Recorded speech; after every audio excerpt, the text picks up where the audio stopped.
मैं हेमंत बत्ता सारे गोबिंदगढ़ इंडस्ट्री वालों डिप्टी CM श्री मनीष सिसोदिया जी का गोबिंदगढ़ पहुँचने के निघा स्वागत करदा।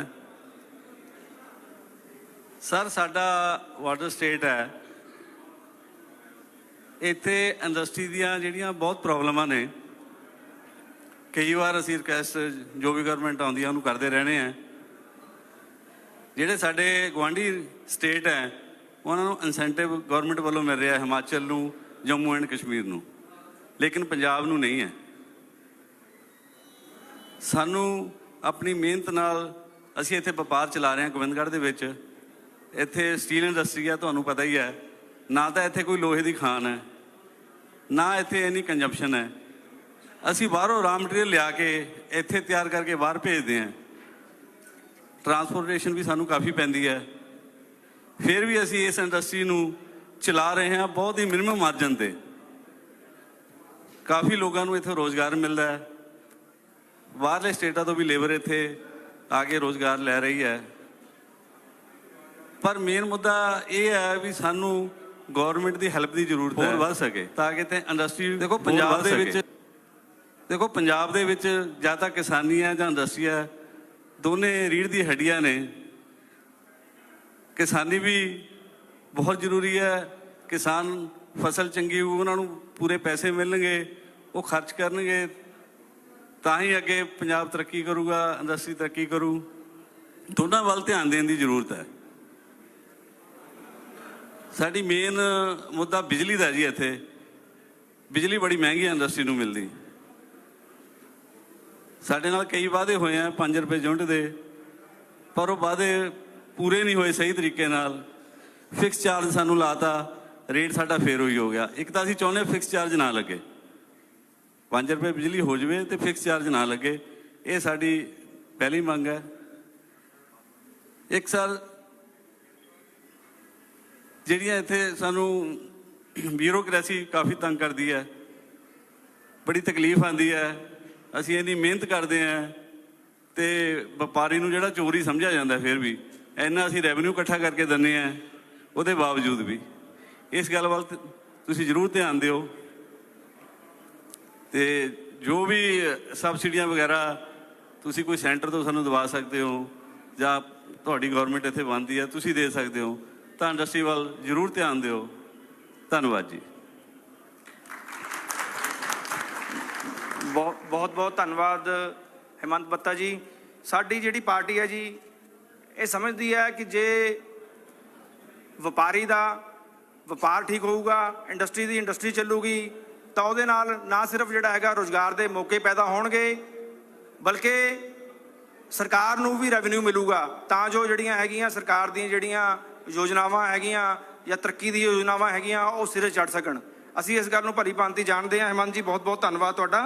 तो इस तो बाद मैं बेनती करदा भगवान दास जी जो कि स्क्रैप ट्रेडर एसोसीएशन तो आए हुए ने, वो अपनियां मुश्किलां ते अपनियां जिहड़ी गल जिहड़ी हैगी है रखण। माइक लेके जाओ प्लीज़ उत्थे।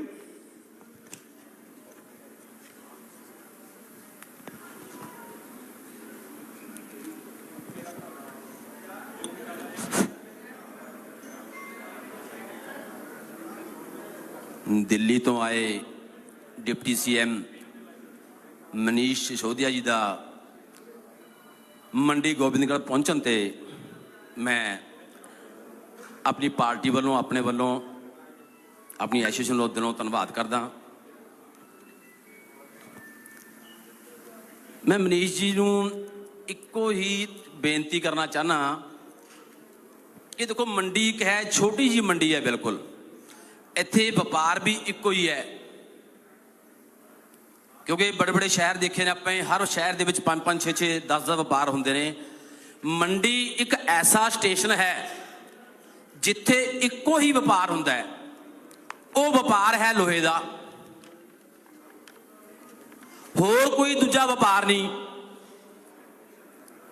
कच्चा माल बाहरों मंडी गोबिंदगढ़ दे विच आउंदा है, ਉਹਨੂੰ ਇੱਥੇ ਰੀਰੋਲ ਕਰਕੇ ਉਤੋਂ ਸਰੀਆ, ਗਾਰਡਰ, ਚੈਨਲ, ਐਂਗਲ, ਪੱਤੀ, ਉਹ ਸਾਰਾ ਇੱਥੋਂ ਤਿਆਰ ਹੋ ਕੇ ਬਾਹਰ ਜਾਂਦਾ ਹੈ। ਜਦੋਂ ਬਾਹਰ ਜਾਂਦਾ ਹੈ ਤਾਂ ਉਹਦੇ ਉੱਤੇ ਟੈਕਸ ਵੀ ਲੱਗਦਾ ਹੈ, ਜੋ ਸਰਕਾਰ ਨੂੰ ਇੱਥੋਂ ਦੀ ਇੰਡਸਟਰੀ, ਇੱਥੋਂ ਦੇ ਟ੍ਰੇਡਰ ਪੇ ਕਰਦੇ ਨੇ। ਸਾਨੂੰ ਇੱਕ ਗੱਲ ਸਮਝ ਨਹੀਂ ਆਈ, ਤੁਸੀਂ ਤਾਂ ਦਿੱਲੀ ਦੇ ਵਿੱਚ ਬੈਠੇ ਹੋ, ਸ਼ਾਇਦ ਤੁਹਾਨੂੰ ਪਤਾ ਹੋਵੇਗਾ,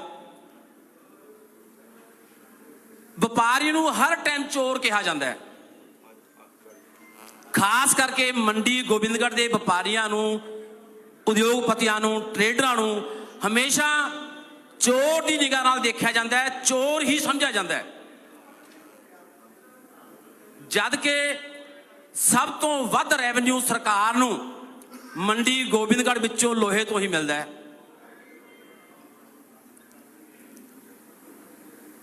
ਮੈਂ ਇਹੀ ਗੱਲ ਤੁਹਾਡੇ ਤੋਂ ਸਿੱਖਣਾ ਵੀ ਚਾਹੁੰਦਾ, ਕਿਉਂਕਿ ਤੁਸੀਂ ਰਾਜਨੀਤੀ ਵਿੱਚ ਰਹਿਣ ਵਾਲੇ ਬੰਦੇ ਹੋ, ਅਸੀਂ ਤਾਂ ਛੋਟੇ ਜਿਹੇ ਵਪਾਰੀ ਹਾਂ। 1 ਜੁਲਾਈ 2017 ਦੇ ਵਿੱਚ ਹਿੰਦੁਸਤਾਨ ਦੇ ਵਿੱਚ GST ਲੱਗਿਆ ਜੀ। ਉਹ GST ਸਾਰੇ ਹਿੰਦੁਸਤਾਨ 'ਚ ਹਰ ਵਪਾਰ ਦੇ ਉੱਪਰ ਲੱਗਿਆ ਜੀ। ਉਹ ਲੱਗਿਆ ਪਰਸੈਂਟੇਜ ਦੇ ਹਿਸਾਬ ਨਾਲ। ਲੋਹੇ ਦੇ ਉੱਤੇ 18% GST ਲਾਇਆ ਗਿਆ। ਪਿੱਛੋਂ ਮੰਡੀ ਦੇ ਵਿੱਚ ਜਦੋਂ ਕੱਚਾ ਮਾਲ ਆਉਂਦਾ ਹੈ ਉੱਤੇ 18% GST ਲੱਗ ਕੇ ਆਉਂਦਾ ਹੈ। ਇੱਥੋਂ ਦੇ ਵਪਾਰੀ, ਸਕ੍ਰੈਪ ਦੇ ਵਪਾਰੀਆਂ ਦੀ ਗੱਲ ਕਰਦਾ ਜੀ ਮੈਂ, ਪਿੱਛੋਂ ਸਕ੍ਰੈਪ ਆ ਗਈ ਸਾਡੇ ਕੋਲ 18% GST ਲਾ ਕੇ, ਅਸੀਂ ਉਹ ਇੱਥੇ ਇੰਡਸਟਰੀ ਨੂੰ ਦੇ ਦਿੰਦੇ ਹਾਂ ਜੀ। ਇੰਡਸਟਰੀ ਵਾਲੇ ਸਾਨੂੰ ਉਹਦਾ ਟੈਕਸ ਵਾਪਸ ਕਰ ਦਿੰਦੇ ਨੇ, ਅਸੀਂ ਪਿੱਛੇ ਵਪਾਰੀ ਨੂੰ ਕਰ ਦਿੰਦੇ ਹਾਂ ਜੀ। ਸਮਝ ਫੇਰ ਨਹੀਂ ਆਉਂਦੀ। ਵਪਾਰੀ ਨੂੰ ਕਿਹਾ ਜਾਂਦਾ ਵੀ ਤੂੰ ਚੋਰ ਹੈ, ਤੂੰ ਟੈਕਸ ਨਹੀਂ ਭਰਦਾ। ਦੱਸੋ ਜੀ, ਕੀ ਸਰਕਾਰ ਨੂੰ ਇਸ ਚੀਜ਼ ਬਾਰੇ ਪਤਾ ਨਹੀਂ ਹੈ? ਜਦੋਂ ਇੱਕ ਬੰਦਾ ਸਟਾਰਟਿੰਗ ਦੇ ਵਿੱਚ, ਕਿਉਂਕਿ ਹੁਣ ਤਾਂ ਹਰ ਚੀਜ਼ ਆਨਲਾਈਨ ਹੈ, ਜਦੋਂ ਕੋਈ ਵੀ ਬੰਦਾ ਬਿੱਲ ਕੱਟਦਾ ਹੈ, ਬਿੱਲ ਬਣਾ ਕੇ ਮਾਲ ਨੂੰ ਭੇਜਦਾ ਹੈ, ਤਾਂ ਉਹਦੇ ਉੱਪਰ ਉੱਥੇ ਹੀ ਟੈਕਸ ਕੰਪਿਊਟਰ ਤੇ ਲੱਗ ਜਾਂਦਾ ਜੀ। ਸਰਕਾਰੀ ਅਫਸਰ ਲਾ ਲਓ, ਉਹ ਇੰਨਾ ਕੁ ਵਪਾਰੀਆਂ ਨੂੰ ਚੋਰ ਕਹਿਣ ਲੱਗੇ, ਤੰਗ ਕਰਨ ਲੱਗੇ ਕਿ ਤੁਸੀਂ ਤਾਂ ਚੋਰ ਹੋ। ਸਾਹਬ ਕਹਿੰਦੇ ਨੇ ਜੀ ਵੀ ਤੁਸੀਂ ਤਾਂ ਚੋਰ ਹੋ, ਤੁਸੀਂ ਤਾਂ ਸਰਕਾਰ ਨੂੰ ਟੈਕਸ ਦਿੰਦੇ ਨਹੀਂ। ਹੁਣ ਸਾਨੂੰ ਸਮਝ ਨਹੀਂ ਆਈ ਗੱਲ ਇਹ ਵੀ ਅਫਸਰ ਸਾਨੂੰ ਕਹਿੰਦੇ ਨੇ ਜਾਂ ਅਫਸਰਾਂ ਤੇ ਕੋਈ ਉੱਤੋਂ ਦਬਾਅ ਪੈਂਦਾ ਹੈ, ਮੰਤਰੀਆਂ ਦਾ ਲਾ ਲਓ, ਸੈਂਟਰ ਦਾ ਲਾ ਲਓ। ਜਦ ਕਿ ਇੱਕ ਬੰਦਾ ਸਟਾਰਟਿੰਗ ਤੋਂ ਟੈਕਸ ਭਰਦਾ ਆ ਰਿਹਾ ਹੈ, ਉਹਨੂੰ ਫੇਰ ਚੋਰ ਕਿਹਾ ਜਾ ਰਿਹਾ ਹੈ। ਤਾਂ ਮੇਰੀ ਤਾਂ ਇੱਕੋ ਗੁਜ਼ਾਰਿਸ਼ ਹੈ, ਮੇਨ ਮੁੱਦਾ ਜਿਹੜਾ ਹੈ ਇਸ ਟਾਈਮ ਹੈ ਤਾਂ ਸਾਰੇ ਹਿੰਦੁਸਤਾਨ ਦੇ ਵਿੱਚ ਹੀ, ਲੇਕਿਨ ਸਾਨੂੰ ਮੰਡੀ ਗੋਬਿੰਦਗੜ੍ਹ ਵਾਲਿਆਂ ਨੂੰ ਆ ਚੋਰ ਸ਼ਬਦ ਤੋਂ ਬਚਾਇਆ ਜਾਵੇ ਜੀ। ਕਿਉਂਕਿ ਇੰਡਸਟਰੀ ਵਾਲੇ ਇੰਨਾ ਕੁ ਪੈਸਾ ਲਾ ਕੇ ਇੰਡਸਟਰੀ ਲਾਉਂਦੇ ਨੇ, ਟ੍ਰੇਡਰ ਐਡਵਾਂਸ ਪੇਮੈਂਟਾਂ ਕਰਕੇ ਮਾਲ ਮੰਗਾਉਂਦੇ ਨੇ, ਟ੍ਰੇਡਰਾਂ ਦੀਆਂ ਪੇਮੈਂਟਾਂ ਵੀ ਰੁਕ ਜਾਂਦੀਆਂ ਨੇ, ਇੰਡਸਟਰੀਆਂ ਦੀਆਂ ਪੇਮੈਂਟਾਂ ਵੀ ਰੁਕ ਜਾਂਦੀਆਂ ਨੇ। ਕਿਉਂ? ਆ GST ਦਾ ਰੋਲ ਹੈ ਜੀ ਸਾਰਾ। ਸੋ ਮੈਂ ਦਿੱਲੀ ਦੇ ਡਿਪਟੀ CM ਸਾਹਿਬ ਜੋ ਅੱਜ ਮੰਡੀ ਗੋਬਿੰਦਗੜ੍ਹ ਵਿੱਚ ਪਹੁੰਚੇ ਨੇ, ਵੀ ਤੁਸੀਂ ਤਾਂ ਦਿੱਲੀ ਦੇ ਵਿੱਚ ਬੈਠੇ ਹੋ, ਕੁਛ ਮੋਦੀ ਸਰਕਾਰ ਨੂੰ ਤੁਸੀਂ ਵੀ ਹਿਲਾਓ, ਤੁਸੀਂ ਵੀ ਜ਼ੋਰ ਪਾਓ ਉਹਨਾਂ ਤੇ ਵੀ ਜਿਹੜੇ ਇਮਾਨਦਾਰੀ ਦੇ ਨਾਲ ਵਪਾਰੀ ਕੰਮ ਕਰਨਾ ਚਾਹੁੰਦੇ ਨੇ, ਘੱਟੋ ਘੱਟ ਉਹਨਾਂ ਨੂੰ ਚੋਰ ਨਾ ਕਿਹਾ ਜਾਵੇ ਜੀ। ਜੇ ਇਹ ਚੋਰ ਸ਼ਬਦ ਅਗਰ ਕਹਿਣੋਂ ਨਹੀਂ ਹਟਣਗੇ ਤਾਂ ਹਰ ਬੰਦਾ ਚੋਰ ਆਪਣੇ ਆਪ ਬਣ ਜਾਊਗਾ ਜੀ, ਕਿਉਂ ਜਦੋਂ ਮੋਹਰ ਹੀ ਲੱਗ ਜਾਣੀ ਹੈ ਚੋਰ ਦੀ। ਵਪਾਰੀ ਕੋਈ ਨਹੀਂ ਚਾਹੁੰਦਾ ਜੀ ਕਦੇ ਵੀ ਮੈਂ ਚੋਰੀ ਕਰਾਂ, ਮਜਬੂਰ ਕੀਤਾ ਜਾਂਦਾ ਉਹਨੂੰ। ਸੋ ਮੇਰੀ ਤਾਂ ਇਹੀ ਗੁਜ਼ਾਰਿਸ਼ ਹੈ ਕਿ ਤੁਸੀਂ ਆਓ ਤੇ ਆ ਕੇ ਸਾਡੇ ਸਾਰੇ ਭਰਾਵਾਂ ਦੇ ਜੇ ਆਏ ਹੋ ਦੁੱਖ ਦਰਦ ਸੁਣੋ, ਇਹਨੂੰ ਸੈਂਟਰ ਤੱਕ ਪਹੁੰਚਾਓ ਤੇ ਆਉਣ ਵਾਲੇ ਸਮੇਂ ਵਿੱਚ ਇਹਨੂੰ ਹੱਲ ਕਰੋ। ਮੈਂ iron scrap traders welfare association ਵੱਲੋਂ ਤੁਹਾਨੂੰ ਫਿਰ ਇੱਥੇ ਆਇਆ ਜੀ ਆਇਆਂ ਆਖਦਾ ਜੀ। ਧੰਨਵਾਦ ਜੀ। ਬਹੁਤ ਬਹੁਤ ਧੰਨਵਾਦ ਭਗਵਾਨ ਦਾਸ ਜੀ, ਬਹੁਤ ਤੁਸੀਂ ਠੀਕ ਸ਼ਬਦਾਂ ਦੇ ਵਿੱਚ ਜਿਹੜਾ ਹੈਗੀ ਆਪਣੀ ਗੱਲ ਰੱਖੀ। ਡਿਪਟੀ ਸੀਐਮ ਸਾਹਿਬ, ਮੈਂ ਤੁਹਾਨੂੰ ਮੰਡੀ ਗੋਬਿੰਦਗੜ੍ਹ ਦੀ ਥੋੜ੍ਹਾ ਜਿਹਾ ਹਿਸਟਰੀ ਬਾਰੇ ਥੋੜ੍ਹਾ ਜਿਹਾ ਜਾਣੂ ਕਰਾਉਣਾ ਚਾਹੁੰਦਾ। ਇਹ 1646 ਦੇ ਵਿੱਚ 6ਵੇਂ ਗੁਰੂ ਹਰਗੋਬਿੰਦ ਸਾਹਿਬ ਜੀ ਇੱਥੇ 40 ਦਿਨ ਲਈ ਉਹ ਰੁਕੇ ਸੀ, ਤੇ ਉਸ ਟਾਈਮ ਇਸ ਜਗ੍ਹਾ ਦਾ ਨਾਮ ਜਿਹੜਾ ਸੀ ਵੱਡੀ ਢਾਬ ਦੇ ਨਾਮ ਤੇ ਇੱਕ ਝੀਲ ਹੁੰਦੀ ਸੀ, ਝੀਲ ਦੇ ਕੰਢੇ ਉਹਨਾਂ ਨੇ ਵਿਸ਼ਰਾਮ ਕੀਤਾ ਸੀ। ਤੇ ਉਸ ਦੌਰਾਨ ਉਹ ਆਪਣੇ ਰੁਕੇ ਸੀ ਇੱਥੇ ਸ਼ਸਤਰਾਂ ਦੀ ਜਿਹੜੀ ਹੈਗੀ ਹੈ ਰਿਪੇਅਰ ਕਰਾਉਣ ਲਈ, ਜਿਹੜੇ ਅਸਤਰ ਸ਼ਸਤਰ ਹੁੰਦੇ ਨੇ। ਤੇ ਉਹਨਾਂ ਨੂੰ ਇੱਥੇ ਸੇਵਾਦਾਰਾਂ ਨੇ ਦੱਸਿਆ, ਸੈਨਿਕਾਂ ਨੇ ਦੱਸਿਆ ਕਿ ਇੱਥੇ ਲੋਹੇ ਦੀ ਜਿਹੜੀ ਹੈਗੀ ਹੈ ਬਹੁਤ ਕਮੀ ਹੈ। ਤਾਂ ਉਸ ਟਾਈਮ ਉਹਨਾਂ ਨੇ ਵਰਦਾਨ ਦਿੱਤਾ ਸੀ ਵੀ ਕੋਈ ਟਾਈਮ ਆਊਗਾ, ਇਹ ਜਿਹੜਾ ਹੈਗਾ ਸ਼ਹਿਰ ਜਿਹੜਾ ਹੈਗਾ ਲੋਹੇ ਲਈ ਪ੍ਰਸਿੱਧ ਹੋ ਜਾਏਗਾ। ਤੇ ਉਸ ਤੋਂ ਬਾਅਦ ਇਸ ਸ਼ਹਿਰ ਦਾ ਨਾਮ ਜਿਹੜਾ ਹੈਗਾ ਉਹਨਾਂ ਦੇ ਨਾਮ ਤੇ, ਮੰਡੀ ਗੋਬਿੰਦਗੜ੍ਹ ਦੇ ਨਾਮ ਤੇ ਲਿਖਿਆ ਗਿਆ। ਤੇ ਅੱਜ ਜਿਹੜਾ ਹੈਗਾ ਆਪਾਂ ਜੇ ਧਿਆਨ ਨਾਲ ਸੋਚੀਏ ਤੇ ਇੱਥੇ ਨਾ ਕੋਈ ਪੋਰਟ ਹੈ, ਨਾ ਇੱਥੇ ਕੋਈ ਕੋਲਾ ਨਿਕਲਦਾ ਹੈ, ਨਾ ਇੱਥੇ ਕੋਈ ਲੋਹਾ ਨਿਕਲਦਾ ਹੈ, ਨਾ ਕੋਈ ਇੱਥੋਂ ਇੰਟਰਨੈਸ਼ਨਲ ਬਾਰਡਰ ਹੈ। ਉਹਦੇ ਬਾਵਜੂਦ ਜਿਹੜਾ ਹੈਗਾ ਇਹ ਮੰਡੀ ਗੋਬਿੰਦਗੜ੍ਹ ਦੇ ਜਿਹੜੇ ਹੈਗੇ ਆ ਗੁਰੂ ਸਾਹਿਬ ਦਾ ਵਰਦਾਨ, ਤੇ ਮੰਡੀ ਗੋਬਿੰਦਗੜ੍ਹ ਦੇ ਜਿਹੜੇ ਉਦਯੋਗਪਤੀ ਸਾਥੀ ਆ ਉਹਨਾਂ ਦੀ ਮਿਹਨਤ ਹੈ ਜਿਹੜੀ, ਉਹਦੇ ਕਰਕੇ ਹੀ ਮੰਡੀ ਵਸੀ ਹੋਈ ਹੈ। ਵੀ ਦੇਖੋ ਤੁਸੀਂ ਸਮਝੋ ਵੀ ਇੱਥੇ ਕੋਈ लोहा नहीं निकलता, कोड़ा नहीं निकलता। गुलशन जी, हाँ जी, ये मीटिंग में कई लोग लगातार आपस में बातचीत ही कर रहे हैं, उनकी कोई रुचि तो है नहीं, और उनकी वजह से जो लोग बहुत सीरियसली बात करना चाह रहे हैं उनको दिक्कत हो रही है। मेरे पास कई लोग इशारा करके बोल रहे हैं कि जी इनको चुप कराओ। तो अगर कुछ लोगों को लगता है कि यहाँ जो बातचीत हो रही है उसमें उनकी दिलचस्पी नहीं है, तो कम से कम उनको बात करने दें जिनकी दिलचस्पी है। लगातार बात किए जा रहे हैं, मैं देख रहा हूँ कुछ टेबल पे लोग एकदम आपस में जो बात है वो धीरे धीरे भी नहीं कर रहे हैं। उनकी पूरी कोशिश ये भी है कि जी वो 3-4 और टेबल भी डिस्टर्ब रहे। तो मेरा रिक्वेस्ट ये है कि जिसको अभी फिलहाल व्यापारियों वाली बातचीत में मजा नहीं आ रहा, राजनीति में कई तरह की बातचीत होती है मजे की, वो बाद में कर लेंगे अपन, पर यहाँ थोड़ा सा फिर बाहर खड़े हो जाए, इंतजार कर लें, फिर बाद में कर लेंगे।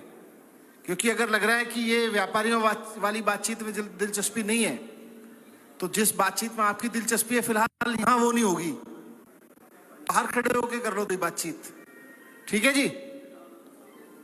क्योंकि कई लोग लगातार नॉन स्टॉप बोले जा रहे हैं और मैं वॉल्यूम का लेवल देख रहा हूं ऊपर उठ ही रहा है उनका। आप बुरा मत मानना, लेकिन थोड़ा सा हर सभा की एक मर्यादा होती है। अब इतने सारे व्यापारी इतना समय निकाल के आए हैं इस चर्चा के लिए, तो इसलिए तो नहीं आए कि कुछ लोग अपनी गपशप जो घर पे नहीं कर पा रहे होंगे यहाँ कर ले आके और उसमें बात ही ना हो पाए। Please bear with us. ਧੰਨਵਾਦ ਜੀ। ਹੁਣ ਮੈਂ ਬੇਨਤੀ ਕਰਦਾ ਸਾਡੇ ਅਗਲੇ ਬੁਲਾਰੇ ਗੁਰਜੀਤ ਸਿੰਘ ਖਾਲਸਾ ਜੀ, ਜੋ ਕਿ ਇੱਥੇ ਟੈਕਸੀ ਯੂਨੀਅਨ ਨੂੰ ਰਿਪਰੈਜ਼ੈਂਟ ਕਰਦੇ ਨੇ, ਮੰਡੀ ਗੋਬਿੰਦਗੜ੍ਹ ਦੀ ਟੈਕਸੀ ਯੂਨੀਅਨ ਨੂੰ। ਉਹ ਆਪਣੇ ਪ੍ਰੋਬਲਮਾਂ ਤੇ ਆਪਣੇ ਵਿਚਾਰ ਜਿਹੜੇ ਹੈਗੇ ਆ ਸਾਡੇ ਨਾਲ ਸਾਂਝੇ ਕਰਨ, ਤਾਂ ਜੋ ਉਹਨਾਂ ਦੇ ਪ੍ਰੋਬਲਮਾਂ ਤੇ ਵਿਚਾਰ ਸਮਝ ਕੇ ਅਸੀਂ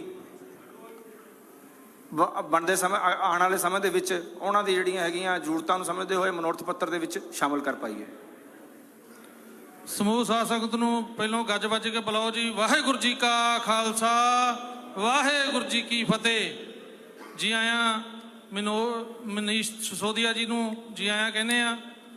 ਔਰ ਇੱਕ ਆਮ ਆਦਮੀ ਪਾਰਟੀ ਦਾ ਡਾਇਲੋਗ ਹੋਇਆ ਸੀਗਾ, ਉਸ ਟਾਈਮ ਵੀ ਅਸੀਂ ਮੰਗ ਰੱਖੀ ਸੀ ਟੈਕਸੀ ਸਟੈਂਡ ਵੱਲੋਂ ਔਰ ਡਰਾਈਵਰ ਵੈਲਫੇਅਰ ਐਸੋਸੀਏਸ਼ਨ ਵੱਲੋਂ, ਔਰ ਇੱਕ ਮੁੱਦਾ ਸੀ ਸਾਡਾ ਪੰਜਾਬ ਪੁਲਿਸ ਦਾ। 3 ਮੁੱਦਿਆਂ ਤੇ ਹੀ ਅੱਜ ਗੱਲ ਕਰਾਂਗੇ ਅਸੀਂ। ਸਾਨੂੰ ਮਨੀਸ਼ ਸਿਸੋਦੀਆ ਜੀ ਆਸ਼ਵਾਸਨ ਦੇਣ ਵੀ ਜੇ ਇਹਨਾਂ ਦੀ ਪੰਜਾਬ ਦੇ ਵਿੱਚ ਸਰਕਾਰ ਆਉਂਦੀ ਹੈ ਕਿ ਇਹਨਾਂ 3 ਮੁੱਦਿਆਂ ਉੱਤੇ ਇਹ ਕੋਈ ਕਾਰਵਾਈ ਕਰਨਗੇ ਜਾਂ ਇਦਾਂ ਹੀ ਚੱਲਦਾ ਰਹੂਗਾ। ਕਿਉਂਕਿ ਡਾਇਲੋਗ ਦੇ ਵਿੱਚ ਅਸੀਂ ਬੋਲ ਕੇ ਗਏ ਸੀਗੇ, ਪਰ ਉਹਦੇ ਤੇ ਅੱਜ ਤੱਕ ਵੀ ਜਿਵੇਂ ਵਿਰੋਧੀ ਧਿਰ ਦੇ ਵਿੱਚ ਆਮ ਆਦਮੀ ਪਾਰਟੀ ਦੀ ਸਰਕਾਰ ਹੈਗੀ ਹੈ, ਪਰ ਮੇਰਾ ਖਿਆਲ ਵੀ ਅੱਜ ਤੱਕ ਆਵਾਜ਼ ਨਹੀਂ ਉਠਾਈ। ਤੇ ਅਸੀਂ ਬੇਨਤੀ ਕਰਾਂਗੇ ਵੀ ਕੁਝ ਦਿਨ ਰਹਿ ਗਏ ਨੇ, ਇਹ ਜਿਹੜੀ ਕਾਂਗਰਸ ਦੀ ਸਰਕਾਰ ਜਾਣ ਵਾਲੀ ਹੈ। ਅਸੀਂ ਇਹ ਪੁਰਜ਼ੋਰ ਬੇਨਤੀ ਕਰਦੇ ਹਾਂ ਸਿਸੋਦੀਆ ਸਾਹਿਬ ਨੂੰ ਵੀ ਚੀਮਾ ਸਾਹਿਬ ਨੂੰ ਇਹ ਬੇਨਤੀ ਕਰਨ ਤੇ ਚਾਹੇ ਹੁਕਮ ਲਾਉਣ, ਜਿੱਦਾਂ ਵੀ ਇਹਨਾਂ ਦੀ ਪਾਰਟੀ ਦਾ ਸਿਸਟਮ ਆ, ਕਿ ਘੱਟੋ ਘੱਟ ਚੀਮਾ ਸਾਹਿਬ ਇੱਕ ਵਾਰੀ ਇਹਨਾਂ ਤਿੰਨਾਂ ਉੱਤੇ ਮੁੱਦਿਆਂ ਉੱਤੇ ਜਿਹੜੀ ਇਹ ਵਿਧਾਨ ਸਭਾ ਵਿੱਚ ਬੋਲਣ। ਪਹਿਲਾ ਨੰਬਰ ਸਾਡਾ ਹੈਗਾ ਜੀ ਡਰਾਈਵਰ ਵੈਲਫੇਅਰ ਐਸੋਸੀਏਸ਼ਨ ਦਾ, ਜੋ ਕਿ ਉਹਦੇ ਨਾਲ ਲੇਬਰ ਵੀ ਜੁੜੀ ਹੋਈ ਹੈ। ਅਸੀਂ ਉਹਦੀ ਵੀ ਗੱਲ ਕਰਾਂਗੇ ਵੀ ਸਾਡੀ ਜਿਹੜੀਆਂ ਤਨਖਾਹਾਂ ਡਰਾਈਵਰਾਂ ਦੀਆਂ ਘਰਾਂ ਦੇ ਵਿੱਚ, ਉਹ ਤਨਖਾਹਾਂ ਬੰਦੀਆਂ ਹੋਣੀਆਂ ਚਾਹੀਦੀਆਂ। ਘੱਟੋ ਘੱਟ ਜਿਹੜੀ ਤਨਖਾਹ ਹੈ ਉਹ 20,000 ਰੁਪਈਆ ਹੋਣੀ ਚਾਹੀਦੀ ਹੈ ਡਰਾਈਵਰ ਦੀ। ਪ੍ਰਾਈਵੇਟ ਨਹੀਂ ਵੀ 20,000 ਹੁੰਦੀ ਤਾਂ ਘੱਟੋ ਘੱਟ 15 ਤਾਂ ਪੱਕੀ ਹੋਣੀ ਚਾਹੀਦੀ ਹੈ ਵੀ ਸਾਡੀ ਜਿਹੜੀ 500 ਰੁਪਈਆ ਜਿਹੜੀ ਦਿਹਾੜੀ ਪੈਂਦੀ ਹੈ। ਲੇਬਰ ਵਾਲੇ ਦੀ ਵੀ ਅੱਜ ਕੱਲ੍ਹ 500 ਰੁਪਈਆ ਦਿਹਾੜੀ ਹੈ। ਕੀ ਅਸੀਂ ਲੇਬਰ ਵਾਲੇ ਤੋਂ ਵੀ ਥੱਲੇ ਗਿਰੇ ਹੋਏ ਹਾਂ?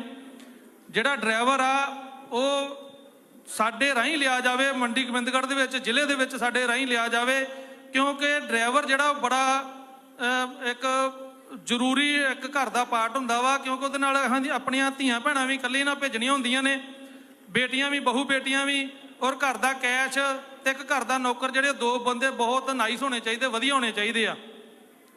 ਉਹਦੇ ਕਰਕੇ ਜਿਵੇਂ ਸਾਡੀ ਐਸੋਸੀਏਸ਼ਨ ਬਣੀ ਹੈ, ਸਾਡੇ ਕੋਲ ਡਰਾਈਵਰ ਲੈ ਸਕਦੇ ਆ ਤਾਂ ਉਹ ਅਸੀਂ ਵਧੀਆ ਮੁਹੱਈਆ ਕਰਾਵਾਂਗੇ ਉਹਨਾਂ ਨੂੰ। ਦੂਜੀ ਬੇਨਤੀ ਕਿ ਇਹ ਤਾਂ ਤਨਖਾਹ ਦੀ ਗੱਲ ਹੋ ਗਈ। ਟੈਕਸੀ ਵਾਲਿਆਂ ਦੀ ਜਿਹੜੀ ਪ੍ਰੋਬਲਮ ਆ, 10 ਟੈਕਸੀ ਸਟੈਂਡ ਤੋਂ ਵੀ ਜਿਹੜਾ ਯੂਨੀਅਨ ਦਾ ਪ੍ਰਧਾਨ ਆ ਔਰ ਵੈਲਫੇਅਰ ਐਸੋਸੀਏਸ਼ਨ ਦਾ ਵੀ ਜ਼ਿਲ੍ਹਾ ਪ੍ਰਧਾਨ ਆ ਡਰਾਈਵਰਾਂ ਦਾ, ਟੈਕਸੀ ਦਾ ਸਾਨੂੰ ਜਿਹੜਾ ਮਸਲਾ ਹੈ ਕਿ ਇੱਥੇ ਪੂਰੇ ਟੋਟਲ ਪੰਜਾਬ ਕੀ ਪੂਰੇ ਭਾਰਤ ਦੇ ਵਿੱਚ ਵੀ ਪ੍ਰਾਈਵੇਟ ਟੈਕਸੀਆਂ ਚੱਲਦੀਆਂ ਜੀ। ਸਾਡੇ ਕੋਲ ਵੀ ਪ੍ਰਾਈਵੇਟ ਟੈਕਸੀਆਂ ਚੱਲਦੀਆਂ ਨੇ। ਇਹਦਾ ਮਤਲਬ ਇਹ ਆ ਕਿ ਜਿਹੜੀ ਟੈਕਸੀ ਦਾ ਰੇਟ ਆ ਸ਼ੀਟ ਦਾ ਉਹ ਬਹੁਤ ਜ਼ਿਆਦਾ ਵਾ, ਉਹ ਅਸੀਂ ਭਰ ਨਹੀਂ ਪਾਉਂਦੇ। ਕੋਈ ਵੀ ਉਹ ਭਰ ਤਾਂ ਨਹੀਂ ਪਾਉਂਦੇ ਕਿ ਉਹਦਾ ਰੇਟ ਜ਼ਿਆਦਾ ਹੋਣ ਕਰਕੇ ਕੰਮ ਇੰਨਾ ਹੈ ਨਹੀਂ, ਤੇ ਟੈਕਸ ਜ਼ਿਆਦਾ ਵਾ।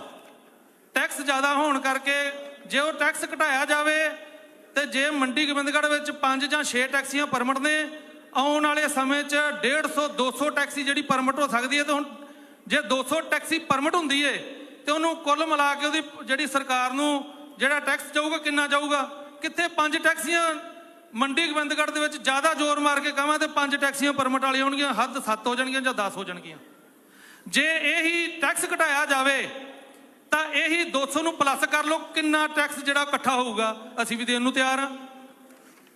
ਔਰ ਤੀਸਰੀ ਬੇਨਤੀ ਹੈਗੀ ਹੈ ਜਿਹੜੀ ਪੁਲਿਸ ਦੀ ਹੈ, ਇਹ ਹੈ ਬੜੀ ਵੱਡੀ ਤਗੜੀ ਪ੍ਰੋਬਲਮ ਆ, ਪਰ ਇਹ ਕਰਨੀ ਕਿਸੇ ਨੇ ਵੀ ਨਹੀਂ। ਮੈਨੂੰ ਪਤਾ ਵੀ ਤੁਹਾਡੇ ਕੋਲ ਵੀ ਨਹੀਂ ਹੋਣੀ ਜੇ ਤੁਹਾਡੀ ਵੀ ਸਰਕਾਰ ਆ ਗਈ, ਕਿਉਂਕਿ ਤੁਹਾਡੀ ਦਿੱਲੀ 'ਚ ਸਰਕਾਰ ਆ, ਉੱਥੇ ਅਧੂਰੀ ਹੈ, ਇਹ ਸਾਨੂੰ ਵੀ ਪਤਾ ਹੈ। ਜੇ ਪੰਜਾਬ 'ਚ ਆਮ ਆਦਮੀ ਪਾਰਟੀ ਦੀ ਪੂਰਨ ਸਰਕਾਰ ਆਉਂਦੀ ਹੈ ਤੇ ਹੋ ਸਕਦਾ ਇਹਦੇ ਉੱਤੇ ਕੋਈ ਨਾ ਕੋਈ, ਮੈਂ ਸੋਚ ਵੀ ਨਹੀਂ ਸਕਦਾ ਵੀ ਸ਼ਾਇਦ ਤੁਸੀਂ ਕਰ ਦੋ ਕਿ ਨਾ ਕਰ ਦੋ। ਇਹ ਪ੍ਰੋਬਲਮ ਬੜੀ ਵੱਡੀ ਹੈ ਪੁਲਿਸ ਦੀ। ਪੁਲਿਸ ਪ੍ਰਸ਼ਾਸਨ ਜਿਹੜਾ ਹੈ ਇਹਦਾ ਡਿਊਟੀ ਦਾ ਟਾਈਮ ਹੀ ਨਹੀਂ ਹੈ ਕੋਈ। ਜੇ ਹੁਣ ਡਿਊਟੀ ਕਰਕੇ ਘਰ ਨੂੰ ਗਿਆ ਤੇ ਜਾਂਦੇ ਜਾਂਦੇ ਰਸਤੇ 'ਚ ਉਹਨੂੰ ਫੋਨ ਆਉਂਦਾ, ਉਸੇ ਟਾਈਮ ਉਹਨੂੰ ਵਾਪਸ ਆਉਣਾ ਪੈ ਜਾਂਦਾ। ਘੱਟੋ ਘੱਟ ਜੇ ਤੁਸੀਂ 12 ਘੰਟੇ ਡਿਊਟੀ ਉਹਦੇ ਕੋਲ ਲੈ ਲਓ, ਐਸੇ 8 ਘੰਟੇ ਡਿਊਟੀ ਹੈ। ਤੁਸੀਂ ਜੇ ਸਰਕਾਰ ਨੇ ਡਿਊਟੀ ਲੈਣੀ ਹੈ ਪੁਲਿਸ ਕੋਲੋਂ 12 ਘੰਟੇ ਦੀ ਲੈ ਲਓ, 4 ਘੰਟੇ ਉਹਨੂੰ ਜ਼ਿਆਦਾ ਤੜਫਾ ਲਓ। ਤਨਖਾਹ ਉਹਨੂੰ ਤੁਸੀਂ ਜਿਹੜੀ ਓਨੀ ਹੀ ਦੇਣੀ ਹੈ, ਪਰ ਉਹਦੀ ਡਿਊਟੀ ਦਾ ਟਾਈਮ ਹੀ ਨਹੀਂ। 24 ਘੰਟੇ ਤੋਂ ਵੀ ਉਦੋਂ 36 ਘੰਟੇ ਵੀ ਡਿਊਟੀ ਉਹਦੇ ਕੋਲ ਲੈ ਰਹੇ ਆ, ਫਿਰ ਉਹਦੇ ਕੋਲ ਕੀ ਭਾਲਾਂਗੇ? ਉਹ ਰਿਸ਼ਵਤਖੋਰੀ ਕਰੂਗਾ, ਕਿਉਂ ਨਹੀਂ ਕਰੂਗਾ? ਇਹ ਜਵਾਬ ਵਿੱਚ ਮੈਂ ਸਾਰਿਆਂ ਨੂੰ ਪੁੱਛਣਾ ਚਾਹੁੰਦਾ ਵੀ ਇਹ ਜਵਾਬ ਤਾਂ ਲੌਜਿਕ ਹੈ ਕਿ ਨਹੀਂ ਹੈ, ਹੋਣਾ ਚਾਹੀਦਾ ਕਿ ਨਹੀਂ ਹੋਣਾ ਚਾਹੀਦਾ ਹੈ? ਇਹ ਬਹੁਤ ਜ਼ਰੂਰ ਆ, ਕਿਉਂਕਿ ਉਹਨਾਂ ਨੇ ਸੌਣਾ ਹੁੰਦਾ, ਫਿਰ ਆਪਾਂ ਕਹਿੰਦੇ ਜੋ ਤੇ ਸ਼ਰਾਬ ਪੀ ਕੇ ਪਏ ਨੇ, ਫਿਰ ਉਹ ਪੈਗ ਲਾ ਕੇ ਨਹੀਂ ਪਹਿਣਗੇ ਜਾਂ ਨਸ਼ਾ ਕਰਕੇ ਨਹੀਂ ਪਹਿਣਗੇ, ਉਹਨਾਂ ਨੇ ਸੌਣਾ ਨਹੀਂ ਹੈਗਾ। ਇਸ ਕਰਕੇ ਮੈਂ ਜਿਹੜਾ ਉਰੇ ਦੀ ਸਰਕਾਰ ਆ ਜਿਹੜੀ, ਉਹਨੂੰ ਬੇਨਤੀ ਕਰਨਾ ਚਾਹੁੰਦਾ, ਕਾਂਗਰਸ ਨੂੰ ਵੀ, ਵੀ ਇਹਦੇ ਉੱਤੇ ਜਾਂ ਵਿਰੋਧੀ ਧਿਰ ਦਾ ਨੇਤਾ ਜਿਹੜਾ ਵਾ ਉਹ ਵੀ ਇਹਦੇ ਉੱਤੇ ਕਾਰਵਾਈ ਕਰੇ ਜਾਂ ਮੰਗ ਕਰਨ ਕਿ ਘੱਟੋ ਘੱਟ ਜਿਹੜੀ ਹੈ ਇਹਦੀ 8 ਨਹੀਂ ਤੇ 12 ਘੰਟੇ ਨਾਲ ਡਿਊਟੀ ਕੀਤੀ ਜਾਵੇ, ਚਾਹੇ 16 ਘੰਟੇ ਕੀਤੀ ਜਾਵੇ, ਪਰ ਹੋਣੀ ਚਾਹੀਦੀ ਹੈ। ਵਾਹਿਗੁਰੂ ਜੀ ਕਾ ਖਾਲਸਾ, ਵਾਹਿਗੁਰੂ ਜੀ ਕੀ ਫਤਿਹ। ਬਹੁਤ ਬਹੁਤ ਧੰਨਵਾਦ ਗੁਰਜੀਤ ਸਿੰਘ ਜੀ, ਤੁਸੀਂ ਆਪਣੇ ਵਿਚਾਰ ਬੜੇ ਜਿਹੜੇ ਹੈਗੇ ਆ ਸਪਸ਼ਟਤਾ ਨਾਲ ਰੱਖੇ, ਬਹੁਤ ਬਹੁਤ ਧੰਨਵਾਦ। ਵਪਾਰੀ ਸਾਥੀਆਂ ਨਾਲ ਇੱਕ ਮੈਂ ਗੱਲ ਸਾਂਝੀ ਕਰਨੀ ਚਾਹੁੰਦਾ ਦਿੱਲੀ ਦੇ ਬਾਰੇ, ਦਿੱਲੀ ਸਰਕਾਰ ਬਾਰੇ।